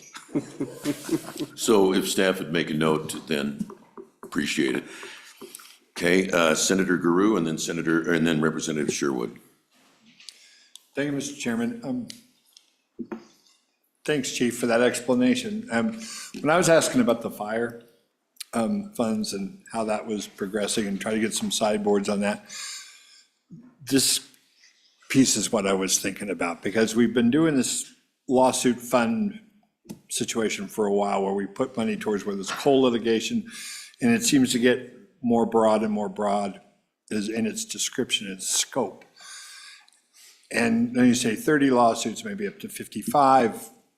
I'm just having a hard time with this as far as how should we as appropriators be looking at this? Because while we always talk about natural resources and we talk about this thing, other things seem to be cropping in. I read and I see where we throw in with lawsuits that don't have anything to do with that. Now, is that coming from like a lawsuit about immigration? Is that coming from the Attorney General's office in separate funds? How can we, when we're selling this on the floor, when we're talking to our colleagues about this, how can we give them a real overall view of what's really happening here? Can we get lists of what the lawsuits are? Can we try to frame it maybe in a different way so we can tell our colleagues, this is where the money's going, and these are the specific ways that they are going as far as what the subject matter is. Secondly, I understand about expertise, and I understand about the need to have the right expertise, the right legal expertise, and sometimes it's not, although all lawyers I know say they're really good. But sometimes we need to go out of town to get that expertise. How does that manifest itself? When the chief executive works through that, what criteria is gone through? Just so I can answer that to my local barristers in town and one that seem to want to know how come they're not getting in on some of these contracts. Thank you, Mr. Chairman. Chief. I'll defer. I'm going to phone a friend, my good friend Randall Luthi. Well, thank you, Chief. Mr. Chairman, Senator Guru, I was actually thinking I would get by without a word today, but maybe just to touch base back on that coal litigation fund. I think it's important to know how it's been used. Under the current restriction, this is how we used it. $800,000 was given to the Attorney General's office specifically for a contract to combat and litigate on the Buffalo Resource Management Plan. The Buffalo Resource Management Plan was the one you've been reading about the last 3 weeks. The ROD, Record of Decision, did come out, and it is that it is recommended there would be no new coal leasing in the PRB. So that's how that one was, and that was targeted specifically towards an outside firm which had Supreme Court expertise. And that is normally what they would look for depending on where they are in the process. So that's that one. 300,000 has been used. It was routed through the Wyoming Energy Authority and went to a law firm that used to, in fact, the former Secretary of the Interior was in that particular law firm to deal with those 4 or so those coal rules dealing with emissions, rather that be the Clean Power Plan version 2, mercury air toxic standards, affluent water, and then there was one more that escapes me at the time. But generally, they're targeted towards a particular rule or a particular set of rules. And then there was 25,000 that had been given to the Attorney General's office earlier on similar rules from the EPA. So it truly has been, it's been extremely useful to us. I think we did exactly what the legislature directed us to, but then we also looked at, a good example is, okay, now we have the Rock Springs Resource Management Plan. We could not have used that fund for that. So I think just to be, as we look forward, that would be a good change. That's why we're recommending broadening that language. And the reality is, we certainly hope that the new administration will start pulling back these rules. We'll start looking at them again. But I can promise you, those who were so excited about having them in place will be suing to keep them in place or to keep them from changing. Representative Sherwood was next, and then Senator Nethercott, and then Representative Larson. Thank you, Chairman. Maybe we should have done this as housekeeping at the very beginning, but I guess just a friendly reminder that we have some folks in here that are learning by fire hose, and I continue to learn every day. So maybe let's move away from acronyms like FNRPA and talk out what that is so that we're all on the same page. Thank you. All right, thank you. I thought that was the name. Okay, Representative Larson. Okay, Senator Nethercott. Thank you, Mr. Chairman. Chief, Mr. Luthi, thank you. I think it's important for all the legislators in the room to listen to the amount of money that's been appropriated to attorney fees. And so it sounds like it's at about a total of a little over $1 million. Is that right? For all of those different purposes. Is that correct? Mr. Chairman, Senator Nethercott, that is absolutely correct. The legislature appropriated 1.2. We've used just over 1.1. And so just to follow up from that, Mr. Chairman, I know that there was a bill last year that had an appropriation for attorney fees of $75 million. I hate to speak adversely to my profession and know that we are worth all the money that's spent on attorneys. However, you've just heard what I believe, just based on my experience and knowledge, that the amounts that have been identified are reasonable and normal and customary. An appropriation for $75 million for attorney fees, I think, is excessive. And so just to kind of help understand and ballpark it, so even though we may get excited about a topic and feel like we want to go fight, that doesn't necessarily mean that you need tens of millions of more dollars to appropriate for that purpose. The lawyers certainly can spend it, but I would urge caution on tens of millions of dollars for attorney fees. Doesn't mean I won't do a bid. What was the question? We're on the natural resource litigation support. If we're finished there, we'll move on. Okay, and then Representative Larson had a question. Thank you. So, Randall, if you would, when this last year, when we started looking at those coal litigation fees, is it fair to say that we learned a little bit on our capacity to allocate those fees out in a manner that accomplishes the goal that we're trying to achieve, meaning the Attorney General's office really has some statutory barriers that they use in defending the state. And once money's shifted there, they have some pretty firm and reasonably so sideboards that guide that.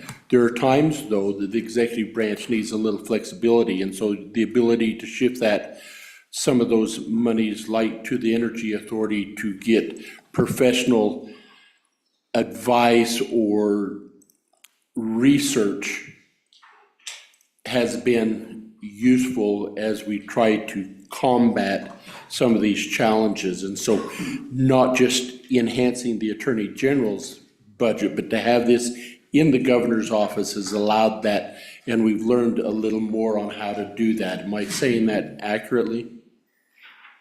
Mr. Chairman, Representative Larson, I believe you just tossed me a softball. Yes, absolutely. Okay. And what we have learned from that is, again, not all this funds may go to actual attorneys. You know, it may go to research assistance, it may go to legal assistance. It can actually go for the helping of putting together affidavits that are so important in cases, particularly if you're attempting to get a preliminary injunction. The Attorney General's office does a fantastic job, and just an absolutely fantastic job. The problem has been described to me many times. If there is an issue, it's not the quality of the horses, it's the number of horses.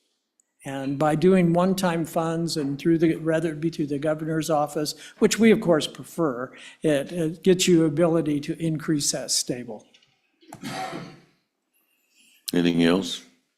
Okay, if there's nothing else on that topic, Chief, feel free to move on. Thank you, Mr. Chairman. I think that brings us to our final exception request, which is on page 30, 39 and 40, which is the protection of interstate water. Actually, one more after this. And what this is as you know, this has to do with the Colorado River.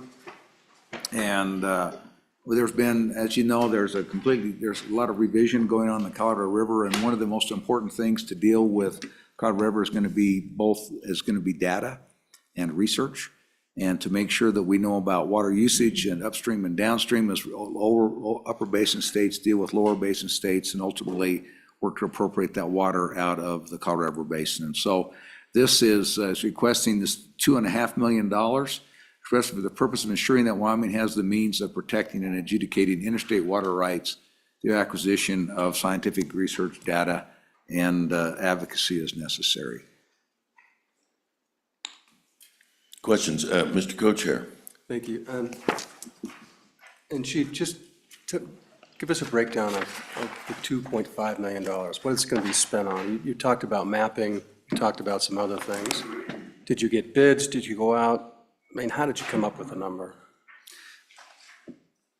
How do you want to answer?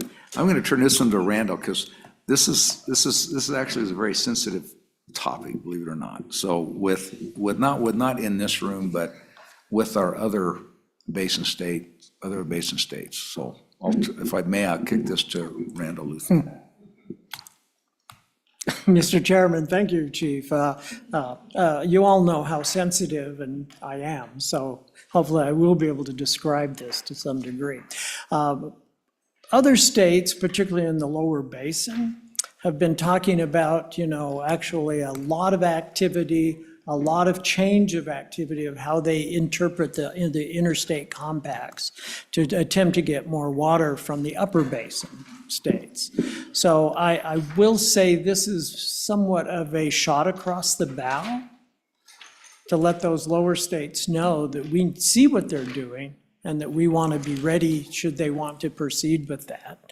Now, in addition, of course, we can always use more hydrology studies, and this request, there's kind of like two things also involved in there with the state engineer's office. You'll also see a couple of positions which may be able to assist in that, but in reality, that's probably going to be more useful in the southwest corner of the state and other areas where companies are attempting just to get decisions out of the state engineer's office to increase that. But the 2.5 is really somewhat in anticipation of, and it certainly may or may not be used. You may be able to take it all back in a year or so, we'll see.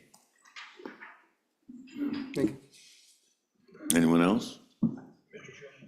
Senator Anderson. Mr. Chairman, so Is this for all water rights or just the Colorado River? I see it's, doesn't specifically say Colorado River. Mr. Chairman, Senator Anderson, once again, we're attempting to be a little opaque and vague, but it certainly could be used for any. Good job. Oh, good job. One of my strengths, Mr. Chairman, yeah. I'm jealous.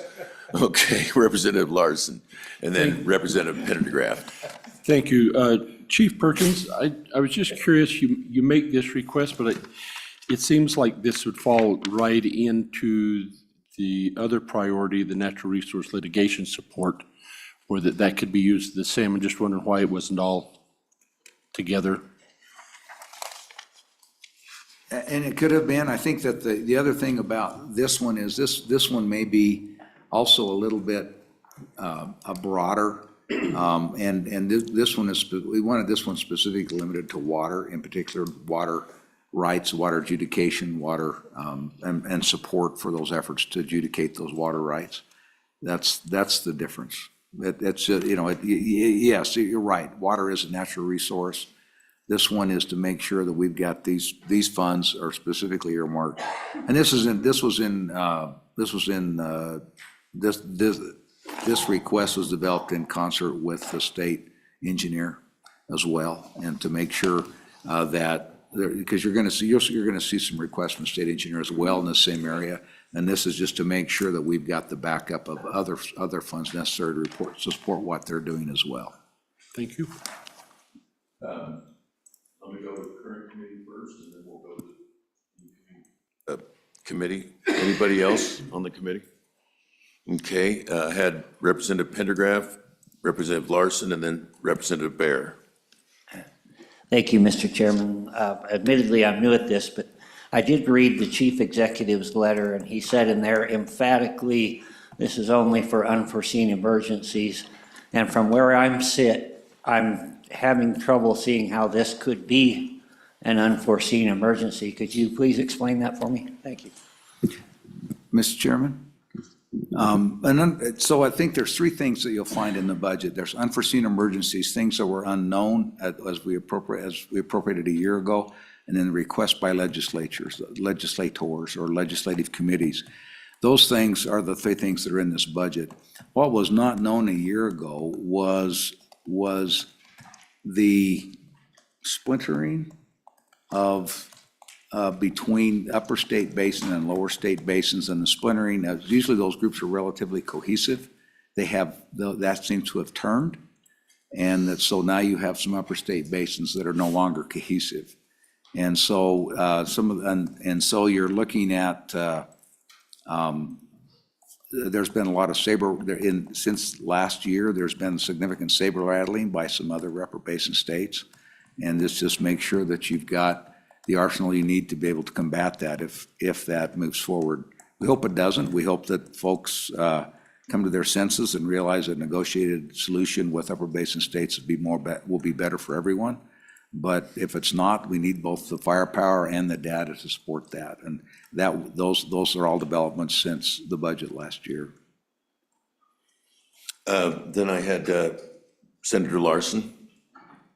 Mr. Chairman, thank you. I see in here, I think this is for contractual services. There was a brief comment that it might be for FTEs. Can you comment on that? Go ahead. Since I brought it up. Mr. Chairman, you'll also see as part of the exception request, Representative Pendergraft, that there is an additional request for employees. Okay, follow on.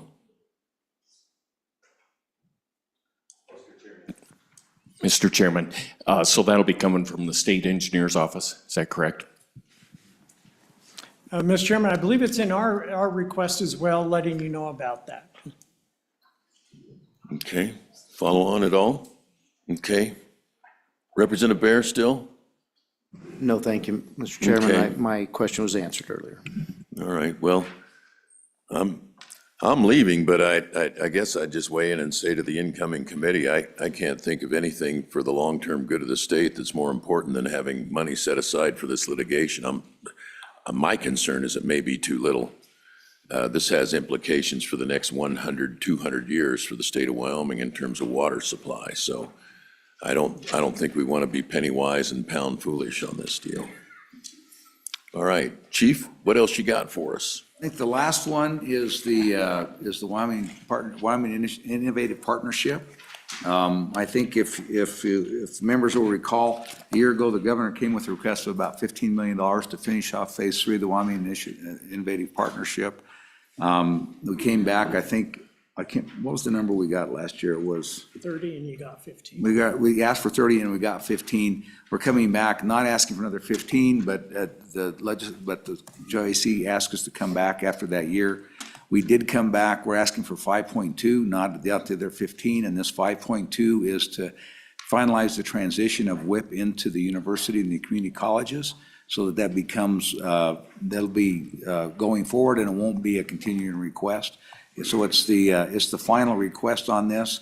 Out of that, basically, roughly breakdown is about $5 million to finish off some of the innovation programs that have been out there, and about $200,000 to recommending that we do an efficiency or effectiveness study among higher education to see how this has worked, what we've learned from this, and see how it might be applied across higher education as a whole.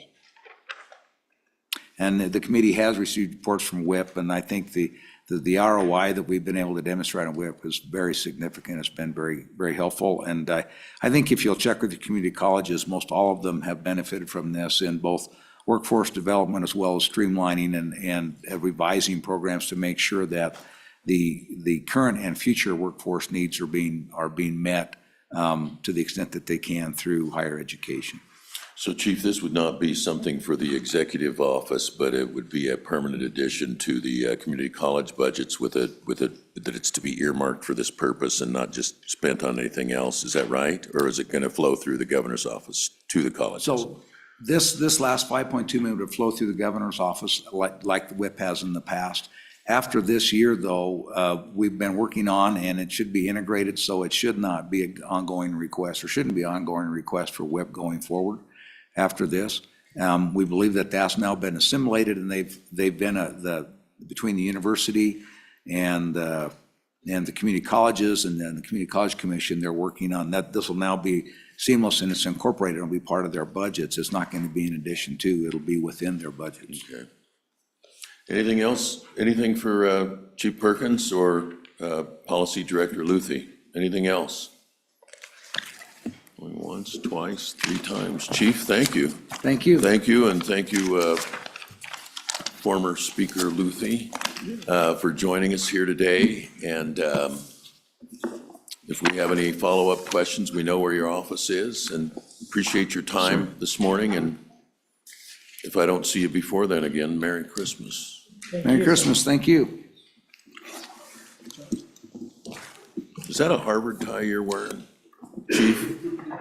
Chief Perkins, is that a Harvard tie you're wearing? Yeah, just in your honor, but it's not quite the right red. Oh, okay. All right. Thank you. I was wearing a tie like that once, and he turns around and says, "Oh, it's your Harvard tie." What? Okay. All right. So next up is Office of Homeland Security, Director Bud. And then we have Ashley Paulsrud, Section Chief, Grants and Finance. Welcome. And I believe we have a late add to your portion of the presentation with respect to search and rescue funding.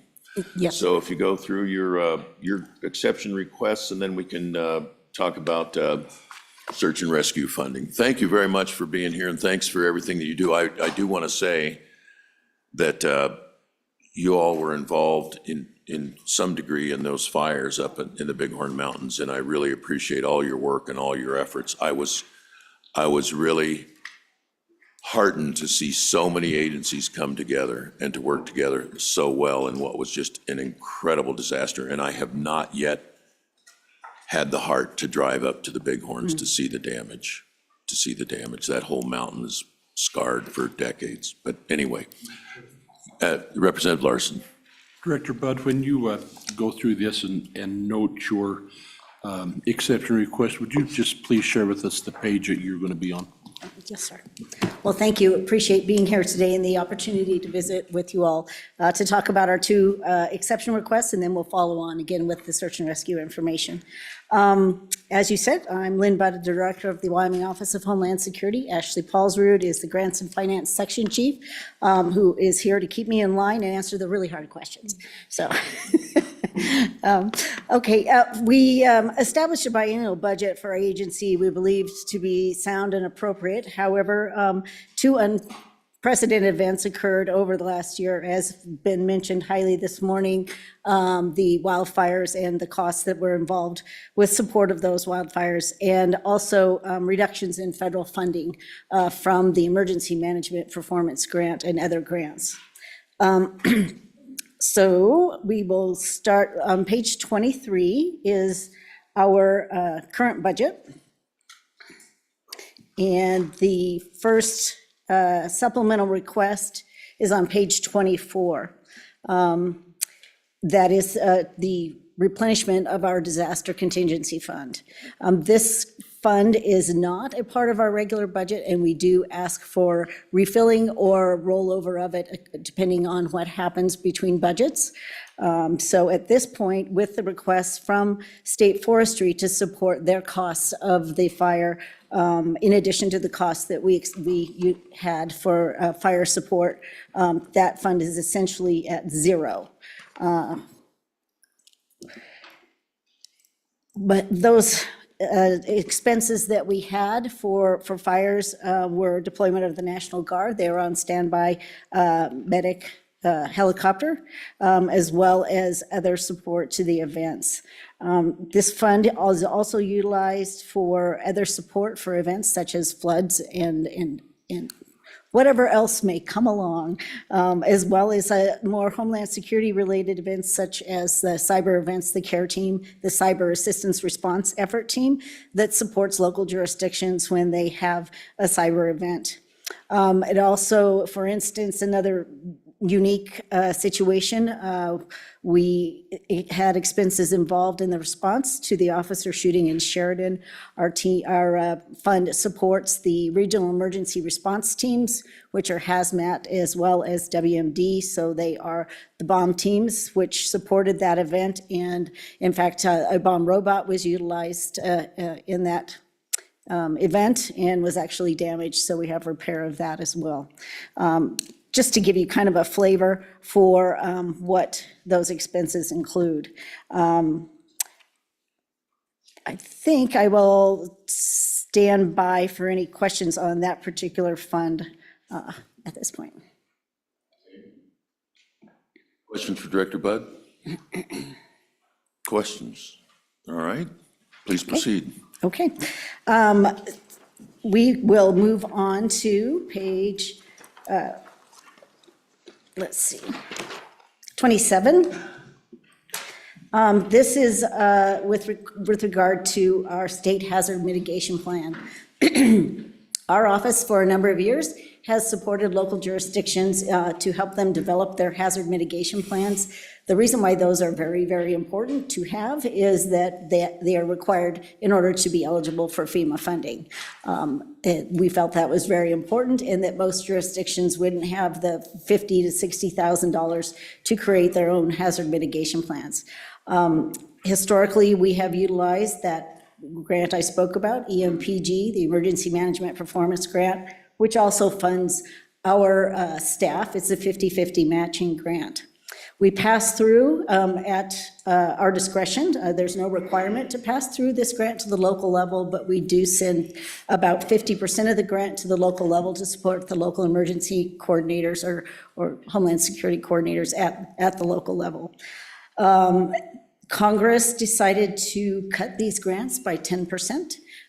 This past year. So in going from 2023 to 2024, we had a loss of $303,000. So we went from $3,030,000 to $2.727 million. small numbers, smaller numbers than we've been talking about this morning, but very important numbers. Because of that pass-through and the need to continue to support at the local level, we've had to look at different ways to, different funding, different options for funding for this mitigation planning effort, because it is eligible under other grants. And we wanted to maintain that pass-through to the local level for sure. A study performed by North Dakota, not only did we get the 10% cut, but a study performed by North Dakota shows that that grant has stayed steady over the last 10 years, which essentially amounted between a 20 to 25% cut due to inflation. So this has been a slowly dwindling amount of funding. Our office is actually about 90% federally funded. And so when those grants get cut, it hits us deep. So what we have done historically is done a 5-year contract with hazard mitigation planners. We do, every plan is required to be renewed every 5 years.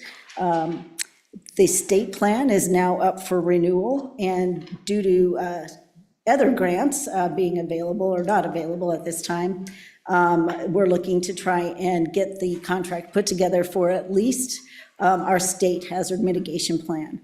Historically, the cost per year has been around $125,000 to do either the state plan or 2 regional plans. So that we have 8 regions in the state, so each year in that cycle, we do 2 regional plans.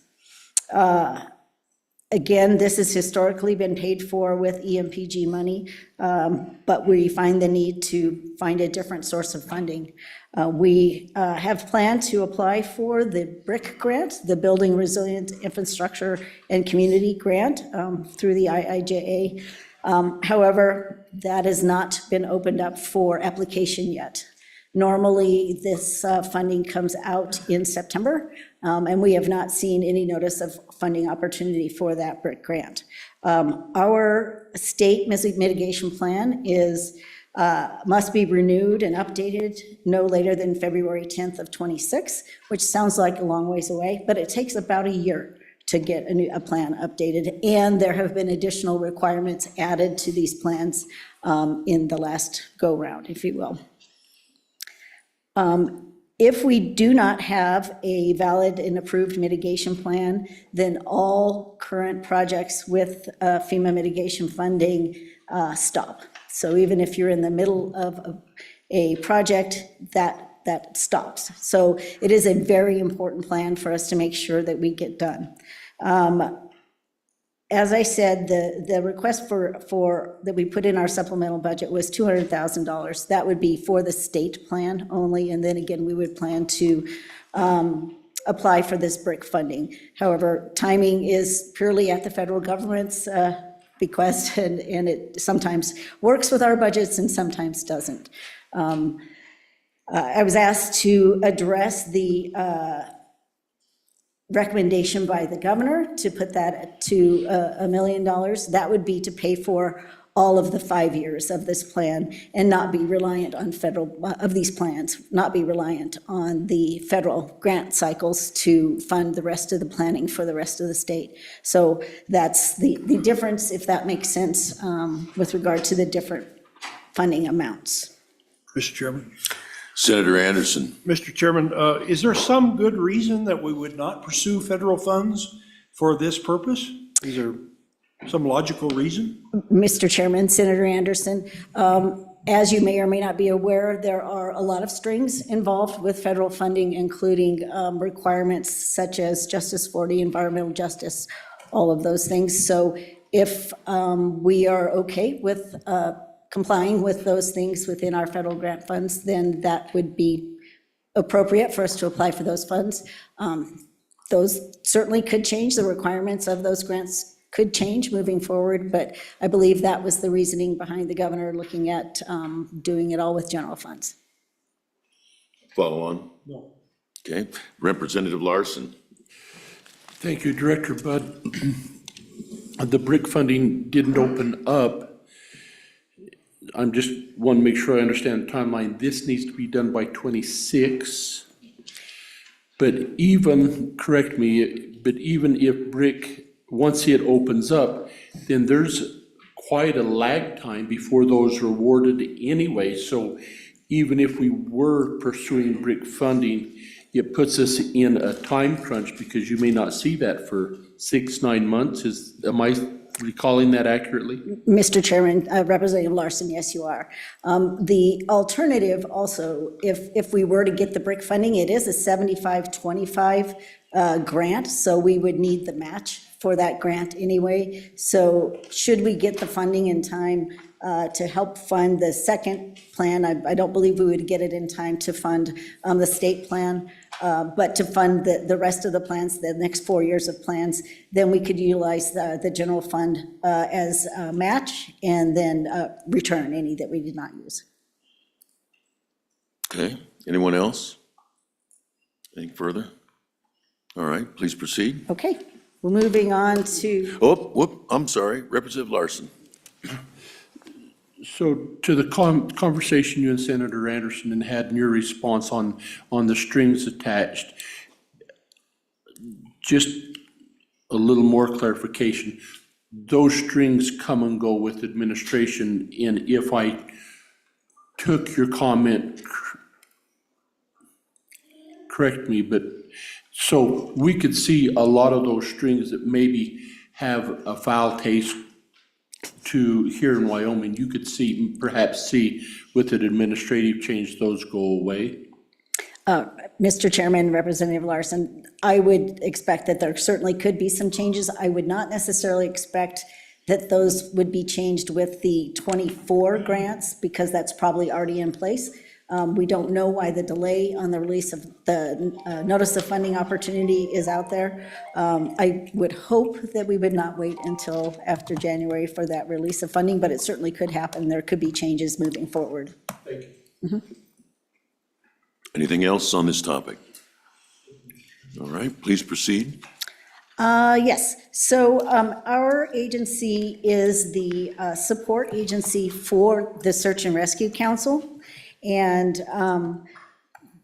the council has been concerned, support, I should say, administrative support and other financial management. All of the funds that support the Search and Rescue Fund come from donations for game and fish licenses, as well as ATV licenses and other donations.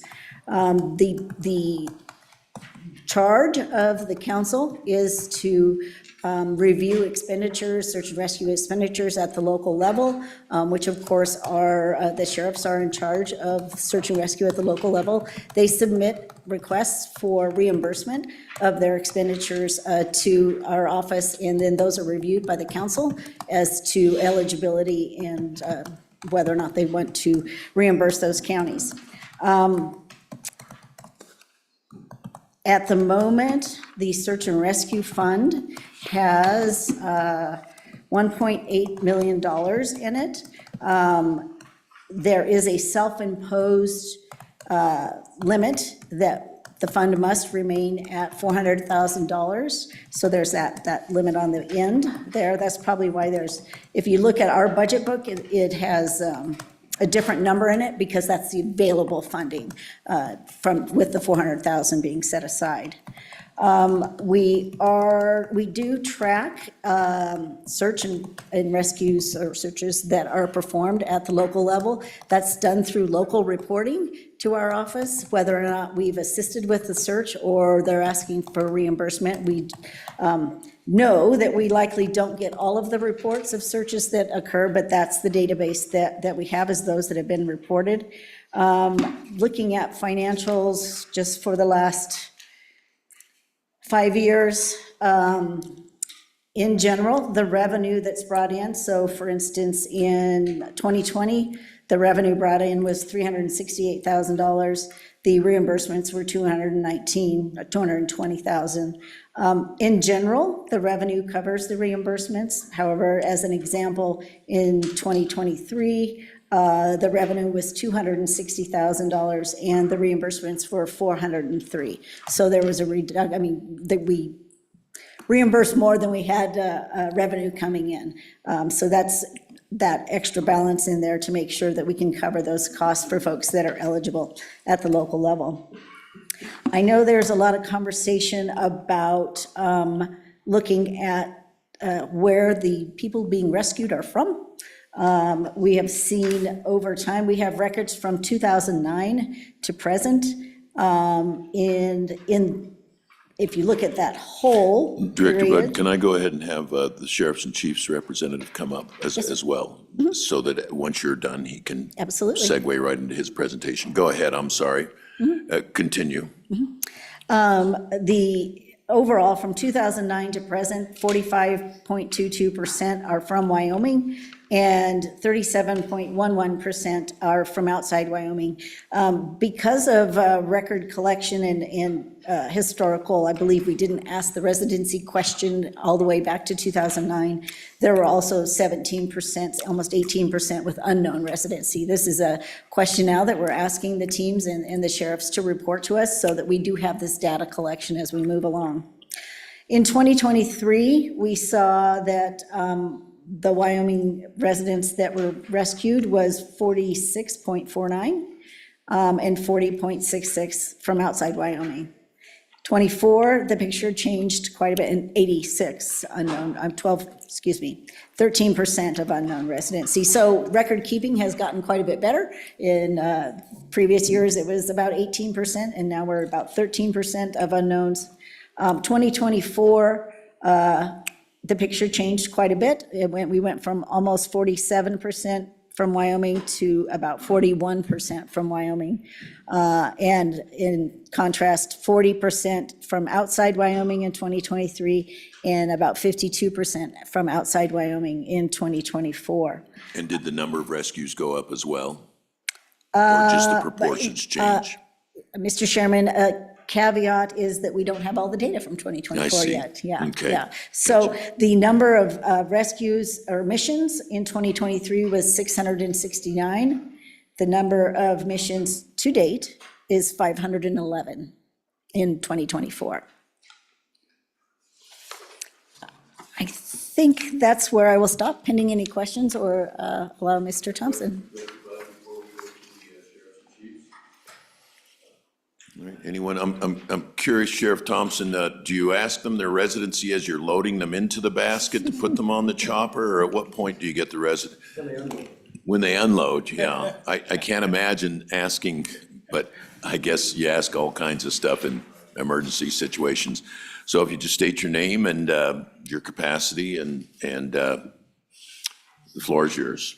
Thank you, Mr. Chairman. My name is Alan Thompson. I'm the Executive Director of WASCOP, which is the Wyoming Association of Sheriffs and Chiefs of Police, and obviously here representing our sheriffs on this matter. The conversation that they've been having for a little while is how to make sure that the costs that we're getting recouped from the Search and Rescue Board fund is fair and representative of who that money is being spent on. And as we look at some of the numbers from 2023 and 24 that the good director just updated us on, it would look like there's an increase in out-of-state rescues. It could be just as much as better data tracking, because if we didn't report, upwards of 20% of residencies in the past decade, 15 years, that might be because our search and rescue didn't know them and didn't know if they were from in-state or out-of-state, and the greater likelihood that they were from out-of-state. So I do think that we do have a better record keeping coming in right now to show that breakdown, and the sheriffs are asking for a twofold here, an actual dedicated funding stream to that fund that's not related just to donations. And if we look at the donations from 2020 through 2024, we're losing tens of thousands of dollars in those voluntarily donations every year, to the tune of about $120,000 less than. And at the same time, some of the search costs are going up. And the realism is that we're one or two searches away from essentially draining the entire fund. It does not take much to hit $1 million on one search. And we have evidence of that going on just this year with our federal partners taking on that lift. But if that search might be 20 miles in either direction, then it becomes a county function, and that cost could be, well over $1 million per search. So from the sheriff's standpoint, looking at a dedicated funding stream and capturing that from tourist dollars, because I think there's a feeling that the non-residents of Wyoming are using this service basically free of charge. So I'd stand for any questions, Mr. Chairman, if you have any. Can we talk, I'll go to Senator Guru right after. Can you talk a little bit about the source of funding? I know that the ask initially was out of the Travel and Tourism Fund. Staff recommended, if you're going to do that, to look at the reserve fund. But you're asking to tap travel and tourism for an increase in rescues to out-of-state people. And so I think you need to touch on that a little bit, because Mr. Travel and Tourism is over here and we'll have some questions for you. So, and I say that with all respect, this guy's really done the lift on getting travel and tourism to a whole new level. Thank you, Mr. Chairman. So the sheriff's kind of looked at this from just trying to ascertain what the budget amount could be, and looked at some of the funds that were coming into the Travel and Tourism Fund. And they thought that just a 1% ask of about $400,000 a year would help bring that fund up to cover those concerns that they have. As we dig into it a little bit more, and I learned more about 3915, 111, and 104, and those splits and requirements, I would say that their ask is still a $400,000 allotment per year to the fund. But I have learned that coming from the Tourism Reserve and Projects account is more in line with what the statute actually entails. But I'm not aware of the amount of funding in there, so what that availability might look like on a yearly basis.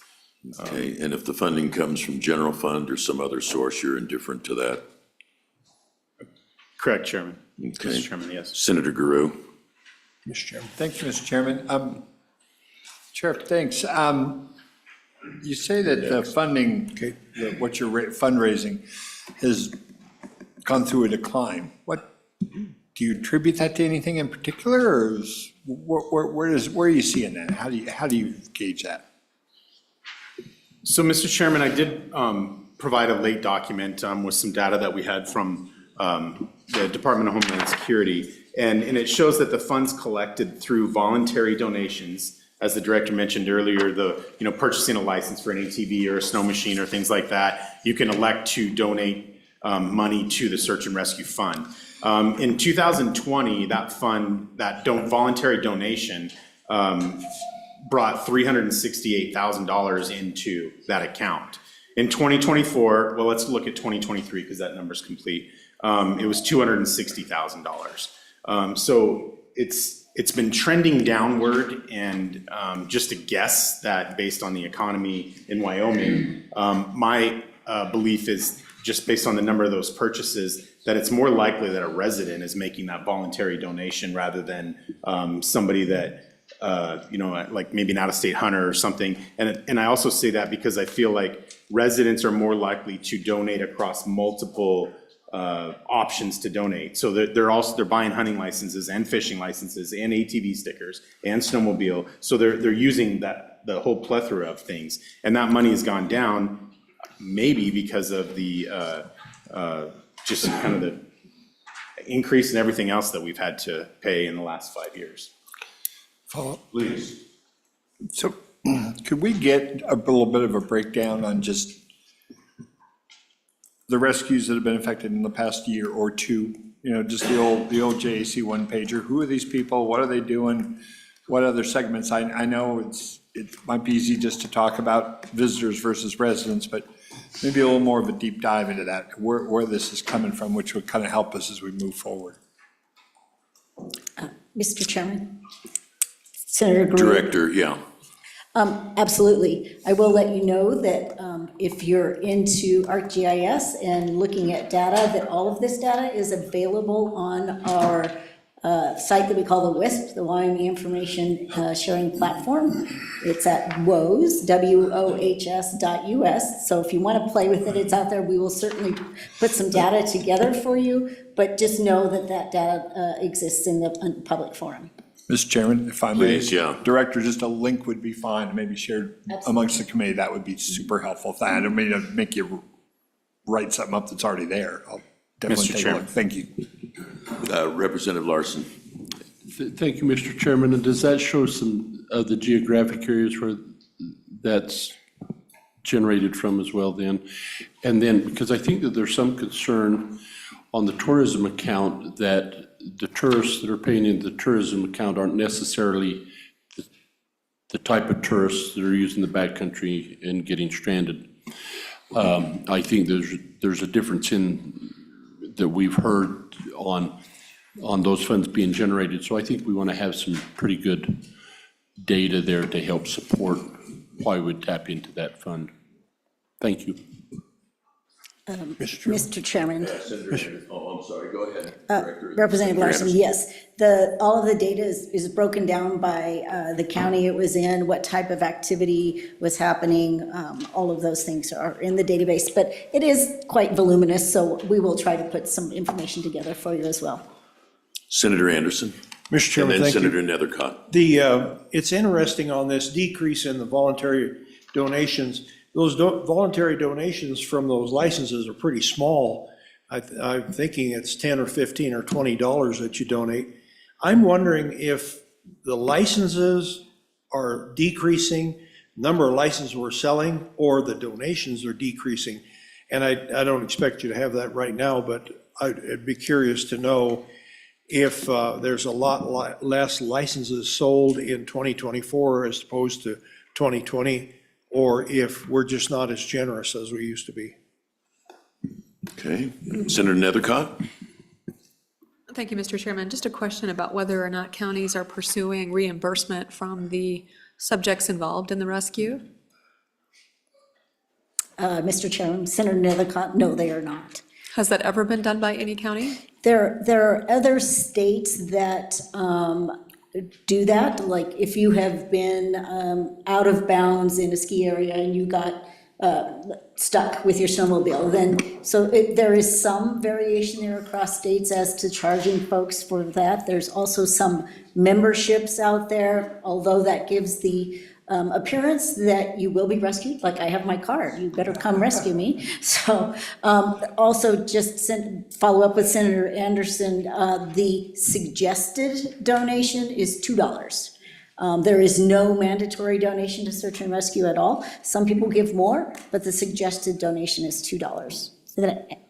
Yeah, Mr. Chairman, a follow-up. On that topic, I think you're referencing like the air ambulance cards that people may have, that if they need rescue, that they would be entitled to an air rescue. But similar to that, though, if they need an air ambulance, right, insurance would cover that theoretically. And so I'm just questioning reimbursement concepts from the individual responsible for the negligence, right? That has resulted in their own need to be rescued. States usually pursue that from the person responsible and/or reimbursement from health insurance, rather than just taking from another source of state funding or taxpayers. Have you pursued reimbursement from the parties responsible for the cost?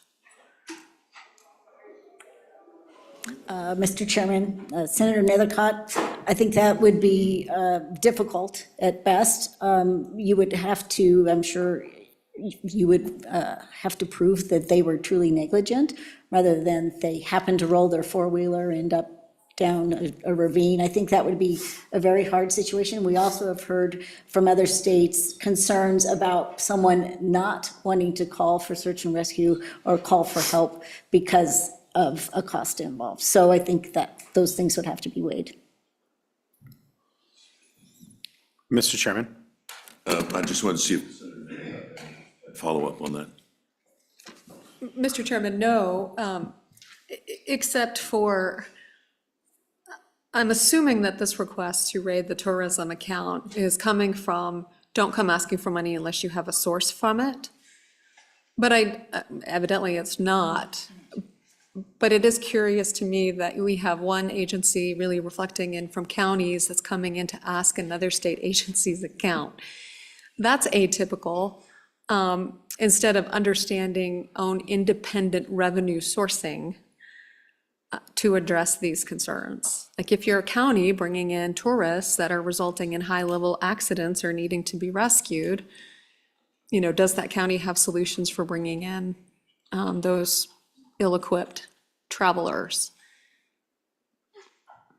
Mr. Chairman, Senator Nethercott, just a point of clarification. The reason why it's not in my exception request is because it's not my agency asking for the money. It's the Search and Rescue Council asking for support for the Search and Rescue Fund, which it's not really part of our budget. It's a fund that we manage on behalf of the council. So just to make sure we're clear. Okay, anything else? Anyone? Senator Nethercott. Were any other state accounts considered for the ask other than tourism? Mr. Chairman, Senator Nethercott, I believe that there is also some pending legislation to look at hopefully pending legislation to look at a license plate also as well.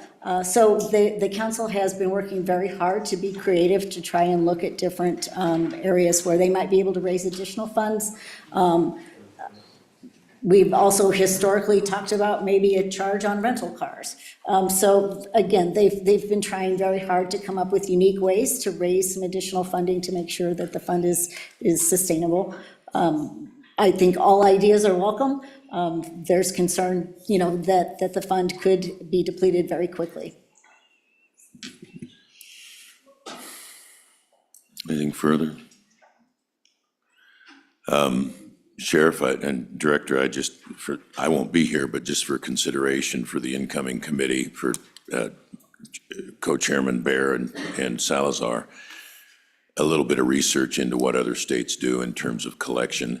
The search and rescue, like in Sheridan, it's all volunteers. They don't have the capacity to bill and follow up and try to collect. That's going to have to fall somewhere else. And I get it that you're just administering a fund, but it might be something that somebody has to be responsible for. I went through this as mayor of Sheridan. We were subsidizing the ambulance, and we said if somebody gets an ambulance ride and they don't have insurance, bill them and collect. If you need an air transport from Sheridan Hospital to Billings, you will get a bill from the air transport company. And it's amazing how people their lives have been saved can come up with maybe not the full $50,000, but $10,000, $15,000, $20,000 towards the cost of that. So it's, again, it's not something that the volunteer search and rescue offices could do, but I'll bet other states, I'm with Senator Nethercott, I'd like to know what other states do and whether they bill people for this. Senator Nethercott? Thanks, Mr. Chairman. Just as I was thinking about it, the legislature recently passed emergency medical districts, which allows for a taxing authority for emergency medical related services, and that might be a good tool that could be paid for by out-of-state residents primarily, depending on how that district was created and set up. But that is a revenue tool that would be more stable, theoretically, than trying to reach into other agency accounts for quick dips. And then you could be responsible as well for appropriate revenue generation based on that county's or district's needs. And that was something that was enacted, I think, when we were in the Jonas Center. And I don't know if anybody's in it. You have to go to a vote, but it's a small amount on the property tax that can raise quite a bit of money. Representative Walters. Thank you, Mr. Chairman. And one other suggestion would be you can bypass the legislative process altogether and go to the Tourism Board and make this request, as they have the discretion on how they spend their funds. And if they thought this was a relevant expenditure, they could do it without any legislative concern whatsoever. And that Which board was it, Tom? The Wyoming Board of Tourism. Because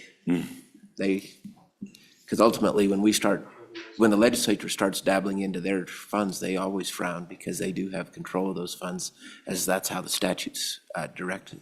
Now a word from the governor's office, the budget office. Just as, Mr. Chairman, Kevin Hibbert, I'm the Director of the State Budget Department. Just a simple point of clarification. The normal tourism account, yes, they could go apply to, but the legislative project reserve account requires legislation. And I believe that they were targeting the one that would require your input. Thank you. Okay. Mr. Chairman? Senator Anderson. Exactly how much are we talking about to establish a fair and ongoing reimbursement stream? What kind of dollars are we talking about here? Mr. Chairman, Senator Anderson, the dollar amount that they were talking about was a $400,000 per year funding stream into the account. Anything else? Anyone else on this? This will wind up Director Budd's presentation. This is the last shot for any questions. All right, closing remarks. Thank you, Sheriff Thompson. It's always a pleasure to see you. Thank you very much. We appreciate the time to get to spend with you today. All right, thank you. We're a little bit behind schedule. I think what we're going to do is we'll come back after lunch because there's no sense starting on the Supreme Court. It'll run us well past 1 o'clock. So let's come back at 1 and we will start in with the Supreme Court and pick it up from there. So we will stand adjourned until 1 p.m.